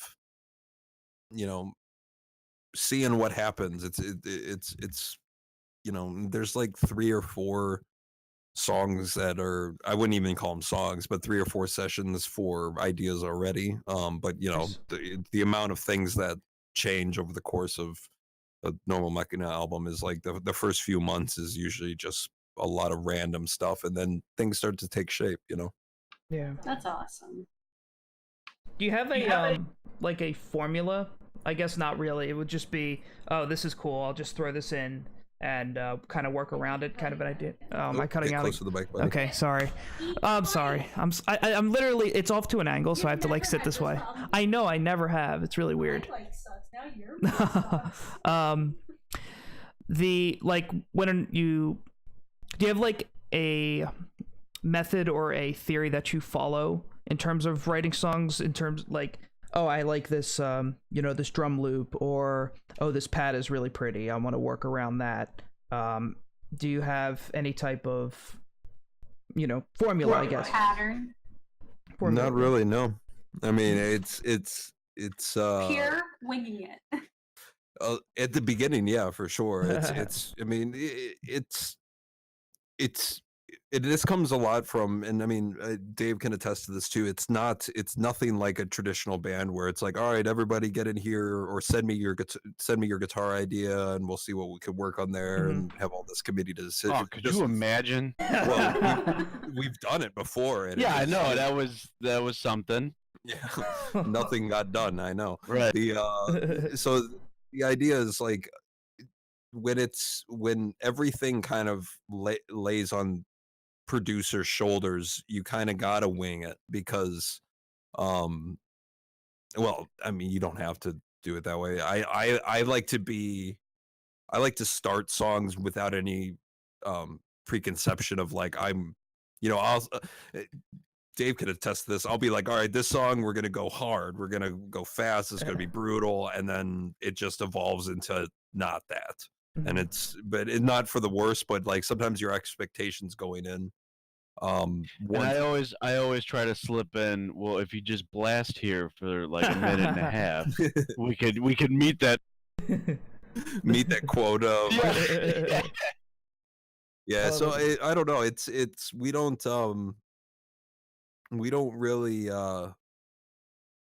don't have expectations right off the bat. A lot of times it's very free flowing. I heard that as we have no expectations. I mean, that's not wrong. I mean, it's pretty close to reality. Yeah. So kind of following into that, I have a question here that was on the Dave, could you always sing, or did you have to kind of work on it, or was it just always a talent? Like, were you in choir at any point? Did you have any previous teaching, or did you just kind of have this talent for it? I mean, it's definitely developed over time. I mean, if you go back and listen to, the early stuff, it's not good. And so it's just something you kind of work on from a clean singing aspect. I mean, even with the aggressives too, I guess it was something where, I kind of fell into it, and it was just like, okay, well, this is enjoyable, and it progressed decently and at a good clip too. So I mean, I guess a little bit from column A, a little bit from column B. I got no formal training really. It just kind of figuring it out. I feel like that happens with a lot of singers where they kind of just. I've a lot of people who we've talked to. Mike's been through like 2 bands in his lifetime, and I know a lot of people who have tried. And the biggest thing I've always heard from when they're first starting is like that. Oh, am I good? Kind of. Well, that'll never go away. I didn't know It that. never should go. Yeah, and it shouldn't. So I mean, I even now, like if I go back and listen to anything, I go, God, was that the best it could have been? Or should it have been better? Should I have done this instead of that? You should never stop guessing. Thinking. It's good to study your own work to look for not to inflate egos, but to look for your own personal criticisms. That's how you kind of evolve. Unless you want to keep making the exact same music back to back to back to back to back, you've got to study. It's like checking your work. So, and I mean, Dave's got more. I mean, Dave, before you were even before we even started the band, you were more formally trained in. Yeah, I mean, yeah, from like a music, I guess not theory standpoint, but like I've been involved with different instruments throughout my entire life. So it which is actually kind of funny to get trained into vocals. Oh, he's cutting out. Sorry, hold on. Oh, now everyone's mic is shitting on. Yeah. It's working its way down the line. Yeah. So So it's just it. I guess what I was saying is it was interesting that the fact that like growing up it was all instrumentation for me, and now I'm solely focused on like vocals for the most part. So Nice. Yeah, that's so cool though. I forgot that you had mentioned it in a previous interview. I think that we heard on the ML experience, but you had a more music background, formal technically. And I completely forgot about that. right, and the thing is like when you sit back and like when Joe and I are going through the music, it's like yeah, you could sit back and really study like the music theory behind it, but that to me that kind of takes the feeling out of it, right? I mean, as you write it, you want it to sound good, you want it to feel good, you want it to convey that emotion, or that's going to be a driving point for the story, right? It's like, okay, well, I don't really care what key the song is in, and oh, this awesome chord progression is coming. It's like, who cares? It's just, does it sound good, right? Does it fit? Does it make sense? And is it enjoyable? I've always looked at music theory as like something to fall back onto if you're in a pinch. Like knowing that music theory is good. My music theory is fucking non-existent. I mean, I don't know this. It's just like I've said this before. My last music theory class, I got a D in. It's just I don't. My brain was never. I when I was little, the first instrument I actually played was drums. I was in like the Nice. In like grade school. It was just like the marching snare or whatever the fuck. Right. But so I'm more of a rhythm person than I am even a melodic person. So the music theory kind of glided past me, and of course I could sit down and study it more. It is a skill. It's something to learn. It's its own language. But when Dave and I are writing stuff, we don't get too overtly formal with the music theory. But if we have to fall back on it, we will. Like obviously Right. we don't want to have music theory is it's its own language, but you know, you can see with genres of music nowadays that music theory is less and less considered as what you need to do. I mean, I just use, you know, I can use Meshuggah as an example for both good and weird music theory. It's like some of their riffs are like, what scale is this in now? It's like, what are we What's doing here? happening? And you know, it's, and I'm not downplaying what they do at all. I love Meshuggah, but it's just an example of like that doesn't that's either way that's either overtly based in music theory or it's breaking down. It's not. It's bypassing music theory. And nowadays with the amount of music that's out there, it's like who's to say one's better than the other? You know, I mean. But at the end of the day, I mean, if you have the time and you have the ability to learn music theory, it'll only help you, you know? So it's kind of the same with culinary, which I kind of went into for a while. And I stopped because I was told by a lot of culinary students who did basic culinary classes, they said you literally will barely use anything if you choose to not use anything. But if you can use some techniques from it. I kind of consider that almost the same type of platform. You're right. It's when someone's going to tell you. I mean, in pick your genre of music and then have someone tell you that it's musically incorrect. It's like people are going to like laugh at you. It's like, what does that mean nowadays? You know, especially with how many subgenres there is, how many styles of music there are. I mean, it's all based on note, especially in Western music is based on, you know, pretty much the entire piano, for example. But who's to tell me that note going from that note to that note is correct? Who is going to do that? Exactly. You know? I worked in a sushi restaurant. Hang on. I worked in a sushi restaurant for a few years. Fucking hell, hang on. Technical difficulty. If I don't click off chat and I hold down my push to talk button, it just spams 3. So I have to click off of it. So when I worked in a sushi restaurant for a while, and it was this weird thing between like, oh, no one's going to know whether or not I am correctly measuring out my ingredients for my rice, or no one's going to really know if I am correctly cutting my sushi or my fish. And it turned into this weird mix of, man, everything I'm learning, I could apply it. No one might notice, but it's more going to help me than anything if I use it or not. Yeah, I mean, music theory in a sense is art is art. Yeah, well, it is a building block though. Like it without music theory though, like, you know, there's certain you know, I don't want to downplay it at all. I get what you mean. There's a lot of momentum nowadays to quote unquote break the rules of traditional emphasis on, let's say, you know, traditional music theory. You know, people will say, let's break the rules, and that's good and bad. Good and bad, you know, like, who's to say? You know, this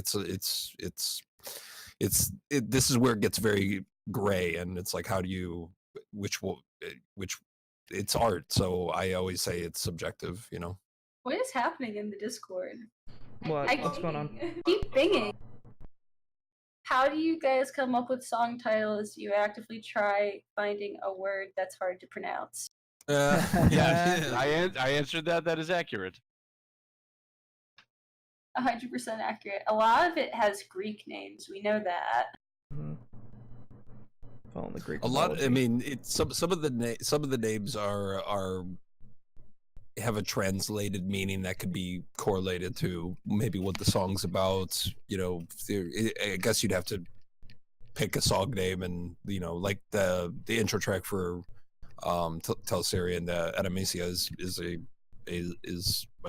Greek translation to a prepared. Well, I think it's like a Christian / Greek old term for like a prepared throne or an empty throne. Mm-hmm. So you know, we try to edit. It goes back to our mythological talk. You know, we try to keep it, or we use those kind of old world, old language aesthetics to emphasize, because there's a, you look at, there's an aura in the history of civilizations from 1,000 years ago and onward. There's this conception of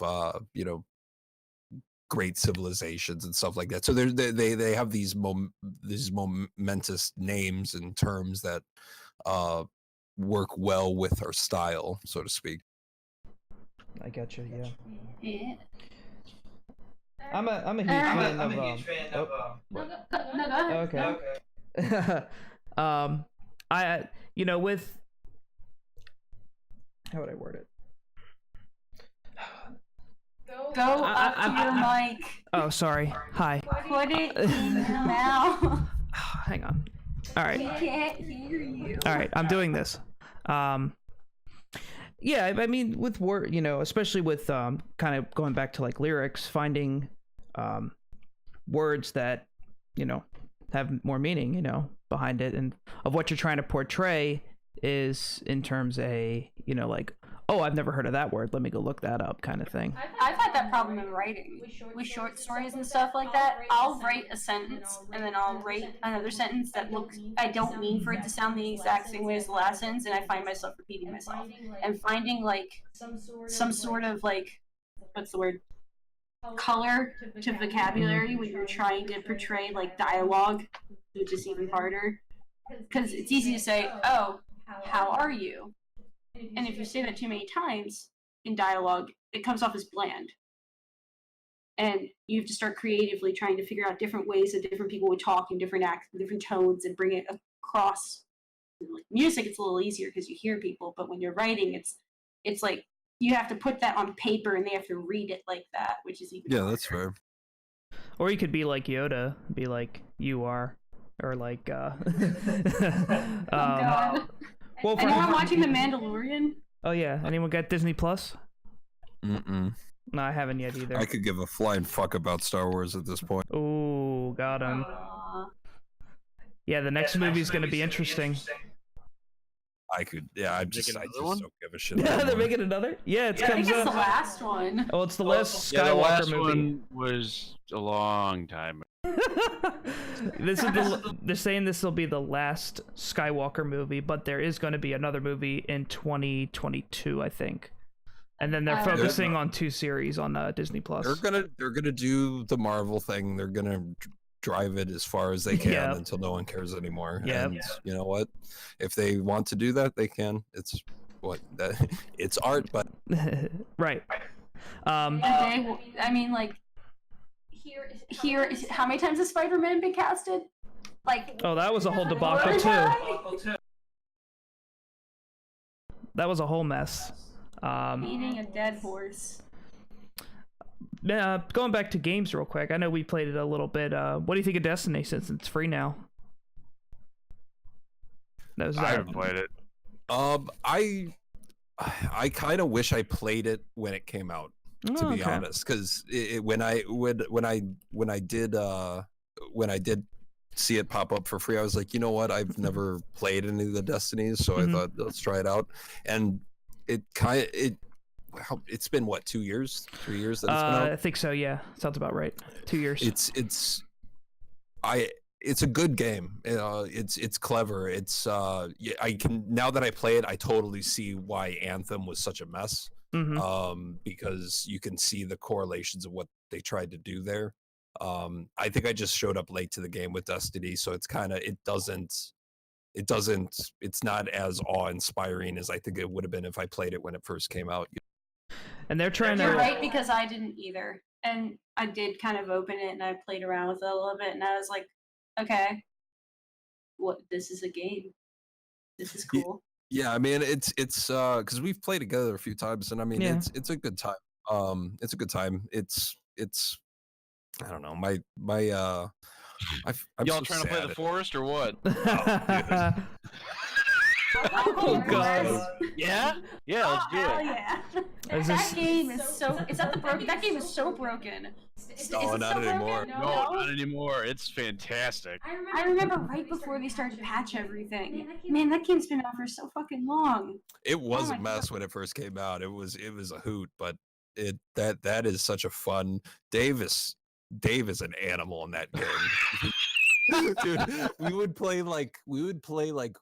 we'd have like 5 or 6 people in there, and they were all your friends from Ark. Yeah, that's true. God, Ark. They never played with me again. All you did was Look, I made piled up Fort dead- Meat, and Dude, it's fine. because you could make like what are those called? Effigies. You make Like- effigies out of body parts, right? And you can set them on fire. And at that time, the fire never went out, so it was just constant body parts burning. Oh, did they And I fix basically, yeah, I basically made a small town village out of effigies, just burning bodies everywhere. I bet it smelled great. Dude, I just remember like everyone was trying to build the house before we all got jumped at the night, and you're just outside piling bodies on top of each other, saying nothing to anybody. Did you guys ever go down to the cave systems? Yeah, actually, Oh my a good friend of mine, both of ours actually, a good friend of ours, we beat the game. I don't know if you ever finished the game itself. Oh Yeah. wow. I didn't know you could beat the game. Yeah, it's not anything you would ever think. Is it all a LSD-induced dream or No, something like that? see, I could see that being an answer, but that's definitely not the answer. It's the end of Lost and everyone was just high on an island. No Oh my comment. god! At least now you're in Discord. Yeah, I'll totally fucking play the farm. Yeah, it's happening. We can get groups together. Honestly, everyone probably will also be in for it if they have it. We'll make a new channel, The Forest. Yep. There's the Destiny clan. There's the Warframe, and then we'll make the Forest, and it's just gonna be a beautiful pile up of game channels. Warframe had So you play Ark? Oh, I used to. Yeah, I was. I was in an alpha. What do they call those alpha tribes on server 10? Fucking represent. That's some It's some that's some sad high shit, level I know. nerd shit right there, bro. It was a great time until the Chinese showed up and Oh my had God. their way through the server, and then Easy everyone- now. Well, You might not be supporting Hong Kong, Joe. Take it easy. No, Ark was a great time. That was the relationship, because that's one of those games where it's you can put you can spend weeks working to accomplish a goal, go to bed one day, wake up, and all of that stuff is gone. Yeah. And you take it so personally. And when you actually have like a tribe, so to speak, the blood feuds that happened in that game were so personal. Like it was literally like, okay, somebody got raided, for example, in the middle of the night. So there'd be guys in the tribe that would do like shifts. So there'd be guys my in, God. on other side of the, we had people from the other side of the world that were, it was daytime while it was nighttime here. They'd be online. They even traded numbers. So it's like, oh, someone's attacking here. They'd fucking send a message. As much as I found that fun, I didn't get to that point because, like, I have shit to do. But someone raids somebody, and then the whole day everyone's like preparing for war, and then you go out, you start a war that lasts like 3 straight days, and it was a hoot. It was a good time.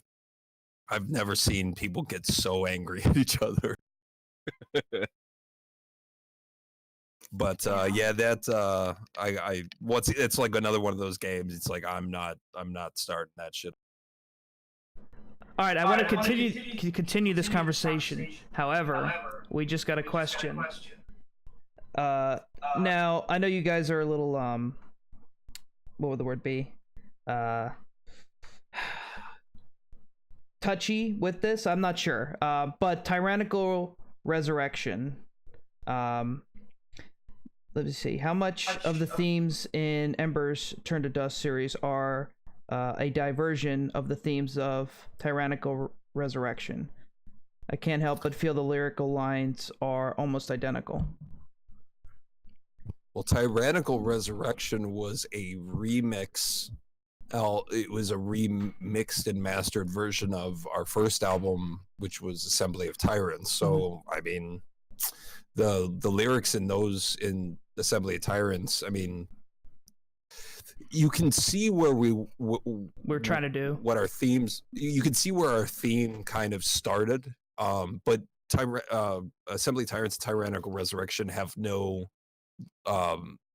core connection to, let's say, the story or the lyrics of the albums from Conqueror onward. So you can see the what we were thinking about writing about, what you know, because Assembly of Tyrants was a traditional album where it was song 1, song 2, song 3, song 4. They all kind of had their own meaning or vibe behind it, and we just went with it because, you know, that album came out in what, 2005?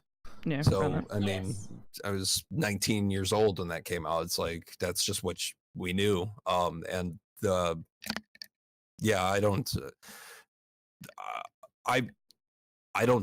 I'd like to know more of what whoever asked that question, what connections he's seeing, because that might be interesting. But I don't. He'll probably answer, actually. I didn't. When we were writing Embers, neither of us were thinking about. Like we haven't, you know. That's so... Winslater, if you can hear this, specifically, what are you talking about? That's the person. So they're definitely listening because they're in both the Twitch and the Discord. We actually listened to that EP, and we were jamming out to it. No, I mean, I was jamming out to it. It's just, you know, I used it as an example to boost Mike's confidence that you have to start somewhere, and he did not listen to me. That's a great way to put it. False. He should hear "Embrace the Breed." That's the first thing I did. Right. I actually listened to that as well. What's that? The first one I showed you? Why'd you even bring that up, dude? Dave. Yeah, what's up? Hey, who saw that picture? Who saw that picture of the VHS? Oh, that's wait, fair. What's that? I want to see that VHS. What should somebody do with that? Upload it. I want to see this VHS. It's on the fan page. We want to see what's on the VHS. No, what's on it? You don't. No, you don't. Is that was that the venue that was downtown Batavia? Yeah, I believe that was Angles. Yeah, that was before. That was before that fat fuck screwed a bunch of people out of money, and then. Whoa! Damn. Whoa! Chicago. Batavia. That ain't even Chicago, bro. I remember that. That was the we played with. Do you remember? I think his name was Ian. Remember the dude with dreadlocks? He was. Yes. What band was he in? Fuck. It was like straight out of the band like El Nino. Yeah, they were definitely a new metal. Like new metal band. Okay. They were awesome. They were really good, and they fucking put in some work. Yeah, they were back in that time frame. Those guys were right at the cusp of getting the last whims of like a record deal. You know, like the old school ones. Wasn't it? Man, I'm bummed that I don't remember the. Yeah. Was it red? It did like the color red. Fuck. I don't know, man. I still have that. Remember that basement show we played with them? Oh fuck. I still have those pictures. Oh man, basement shows are my favorite kind of shows. We went to one up in Trenton. Remember that? Move closer to your fucking mic. Hello. You're about to see a domestic dispute go down. Damn. Yes. Yeah. Hit him on camera, do it. Yeah, please. Oh shit, he's getting up. Hey, I'm actually holding pictures right now because I'm at my office desk. World Star. That They're pictures from the quote-unquote after party after our first show ever, Joseph. Oh wow. Oh wow. The after part. What was that? A Kiss the Sky. That was the outside venue. Oh my God. Yeah. Boo. At the Park District. Yeah. We played a show with the shittiest, hippiest prog band who had a phenomenal drummer, but he was a prick. Aw. But what was his name? Brad. Oh, of course it's Brad. Yeah, it's Brad or Chad. So it's always something like that. Something But like an ad for Yeah. The cop. What's that? I think he's the cop now. I would Yikes. not be surprised. That's some unresolved childhood issues right there. Man, That's you go from like hippie prog metal band to cop? How? Yeah, it's weird. He I don't know. I don't want to say anything more. But Fair enough. He might be watching right now. yeah, he I wants to know doubt your it. location. I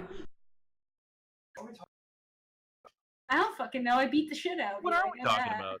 Damn. We were talking No, about back in the day.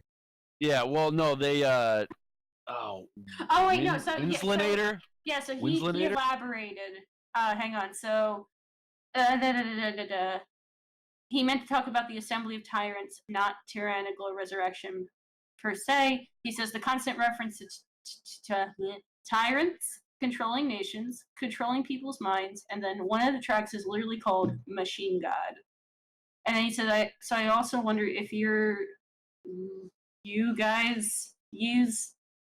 Oh my God! Hang No, on. I see it. Help me. No. I see his comment. I think I mean his intuition's right. I mean Yeah. there's connections there, but Different meanings, though. in different context, I guess, in a more literal sense. But I mean, you think about the concept of tyrants in general. I mean, if it couldn't be any more apparent that these type of discussions need to be had all the time, just in general in terms of conceptual elements of lyrics. I mean, talking about society and control and stuff like that is prime real estate for lyrics. Right. It's very real estate. Bree just brought up something. Dean Arnold returned for one song, correct? You gotta Oh my eat God. the mic, bro. I've never had this issue. It's hilarious because we all did the mic check and he goes, "No, I don't need to check my mic. My mic's fine." I literally Oh, streamed. talking so much shit. She's gonna hit you again, dude. Dude, I streamed for like 2.5 hours earlier, and it was I fine. streamed for 2.5 hours earlier. Yeah, it must be nice to have Friday off, huh? I took off for today. Literally took off for today because I'm like, I need to do this shit. I'm not You're going a to good work. man. I'm not gonna go to work I and be work. stressed. Anyway, Dean Arnold. Yeah, Dean Arnold. Hey, It's Arnold. amazing. I think it's how that sentence ends. Yeah, that's crazy. He came back for another one. That's so cool. You know what? It's funny Tell too. the story. Tell the story. Yeah, Tell so the like story. we were just writing which song is that? That's Telesterion, the title track. I mean, there was a point where we were so close to being done with it, and the bridge section of where he laid his solo was like the emptiest part of the song. Like we threw everything at it and we're like, man, this bridge is not Taking this off. bridge is it's not, it's dragging on. And I was like, fuck, it sounds like a place a solo would sit. And I just hit up Dean and I was like, and this was like 2 weeks, this was like 3 weeks before the album was gonna be Wow. released.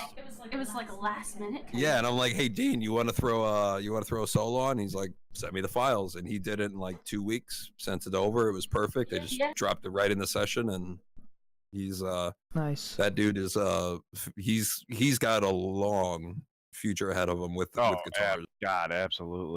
I mean, he's like 22 or something. Like he's younger than us. The nicest guy you've ever met. He's I mean, he's got if he just keeps his head on his shoulders, he's got it made because he could Yeah, he could be a session guitarist for the rest of his life and make a living off. Nice. And, that's crazy because I see a lot of that. He posted a video of it, of the solo of him playing it. Yeah. And it was really great. Yeah, it's crazy how I feel like there's more availability for independent people to market themselves now online because of social media. You're right. It's a constant portfolio that's always accessible and always up to date.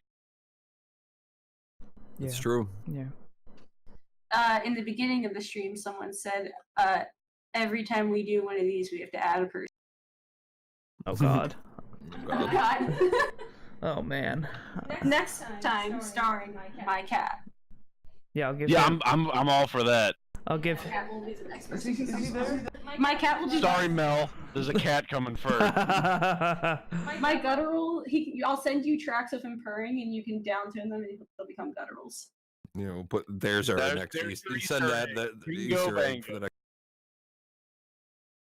That'll be what's it called? An Easter egg. Pussy metal. Oh God. I'm sure that genre exists already. Yeah. There's that anime like genre. It's like porno. Was that Brand of Sacrifice? Sort of. Yes. But they're really good, so Yeah, I kind of feel bad saying that. You want to hear a crazy story? I do. Okay, cool. That's it. No, I'm kidding. No, yeah. So I followed this YouTube channel. There's these random YouTube channels that pop up now that sponsor bands. It's weird. They if you just send them a music video, they'll upload it, and there's so many different bands on these channels. I'm searching through one day, and I come across this super punk rock sounding kind of Very hardcore-ish. Isn't that his? Oh, sorry. Go ahead. No, go ahead. And I'm sorry. Wait. So I'm looking at it, and I'm like, man, this is awesome. I like this. This sounds so fucking familiar. I look down the comments. It's them, and for some reason, every time I stumble across their music, it's exactly like that. I end up just finding it because I liked their band before Brand of Sacrifice, which was The After Image. The After Image, and it pretty much I stumbled across Brand of Sacrifice the exact same way, where I was just like, man, these sound really good. Who are these guys? Holy shit, they're the After Image. And they have another band. That third band. Remember? Hey, what's the name of that? That's that new project he's got, right? Yeah. Yeah, hang on. It's all hardcore-ish. Yeah. She looking Without it up. being annoyingly hardcore. Yeah. Looking up the name. I can't find it. What? You just started your search. I gave up right away. Wow. All right. My motivation's not there for that. To go hunting through all those music videos again, that's not there with me right now. Are we friends with him? We are friends with him. Yeah, we're friends with him on Facebook. I want to do him next on a live stream really bad. Yeah. Kyle, Earthshatterer. you hear this? I want you on here. Oh, Earthshatterer. That's it. Yep. That's it. You have more motivation than I do to find that. But yeah, it's really It was literally 2 clicks. Come on, Brie. I made it through one click. Come on, Brie. For God's sake. But yeah, I really want them on here. Yeah, because they've had so many projects as well. What were we talking about before we got... I don't fucking know. This is segues everywhere. I wanted to come back to it. Did we start on was it music theory or was it the names of? Look, the all we song? know is we're at a point where Enyo's gonna have a cat and she will be bald. A bald sphinx. Oh my god, the bald A cat. sphinx. A munchkin bald Meh. sphinx. But it's slightly augmented and has a little tiny eyepiece. That's straight out of a villain movie, like a character movie. Iceman, if you hear me, if you could make this picture of Enyo, or someone looking like Enyo with a bald cat, that would be. Use the cat. Use the screaming lady pointing to the cat. Oh, nice. That's a great meme. That meme is probably meme of the year because I've seen it the most. You think that, but then you look at the month-by-month breakdown of memes, and there's been so many. I've seen that one the most, and it won't go away. I think that one's gonna be the winner of the year. No game of the year, but we have a meme of the year. Let me think. I really wanted to rekindle that conversation we were talking about before we answered that question, but I just don't remember. Makes me very. Someone said in the Twitch chat, Photoshop Dr. Evil and his cat and call Dr. Enyo. Make it happen. Indeed.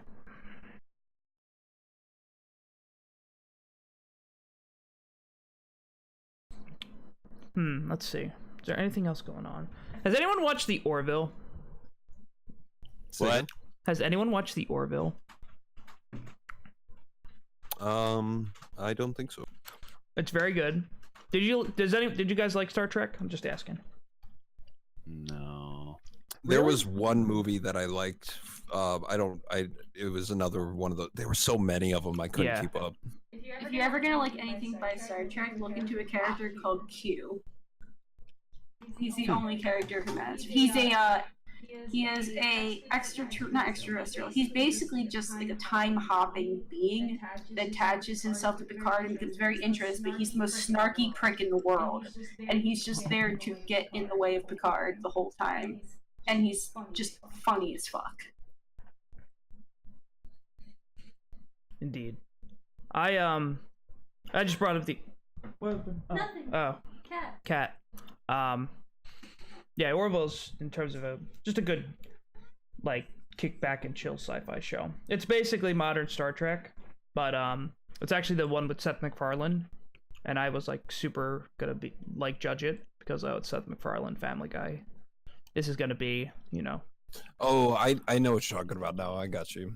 It was, I was thinking, Seth MacFarlane's gonna ruin sci-fi. It's actually super impressive. Very good watch. My cat has arrived.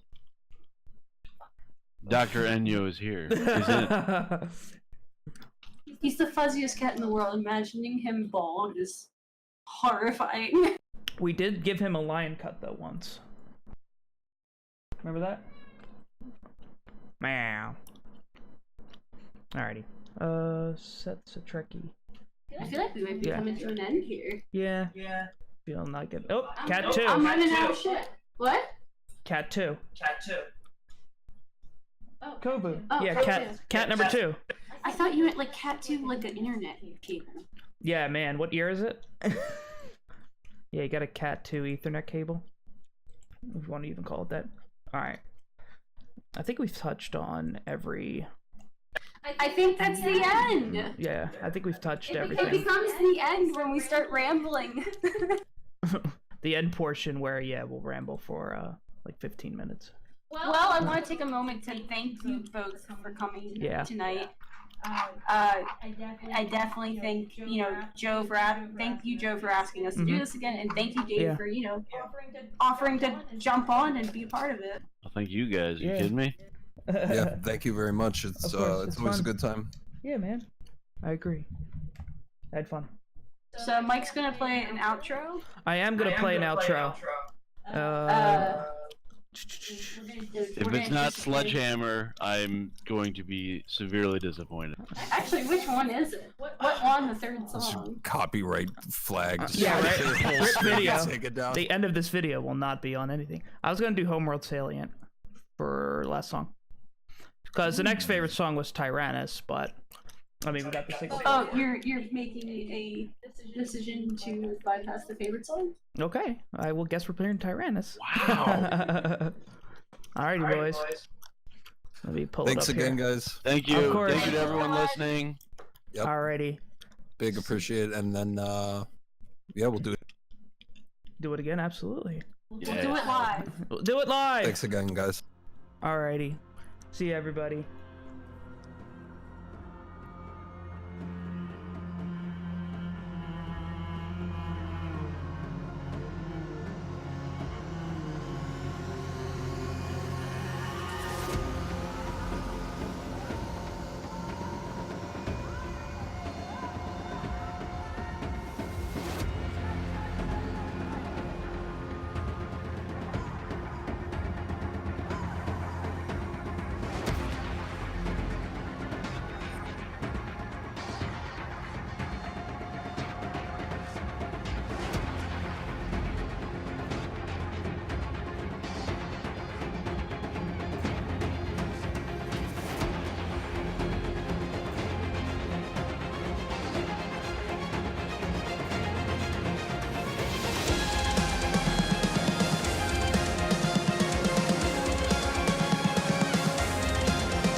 to this golden age.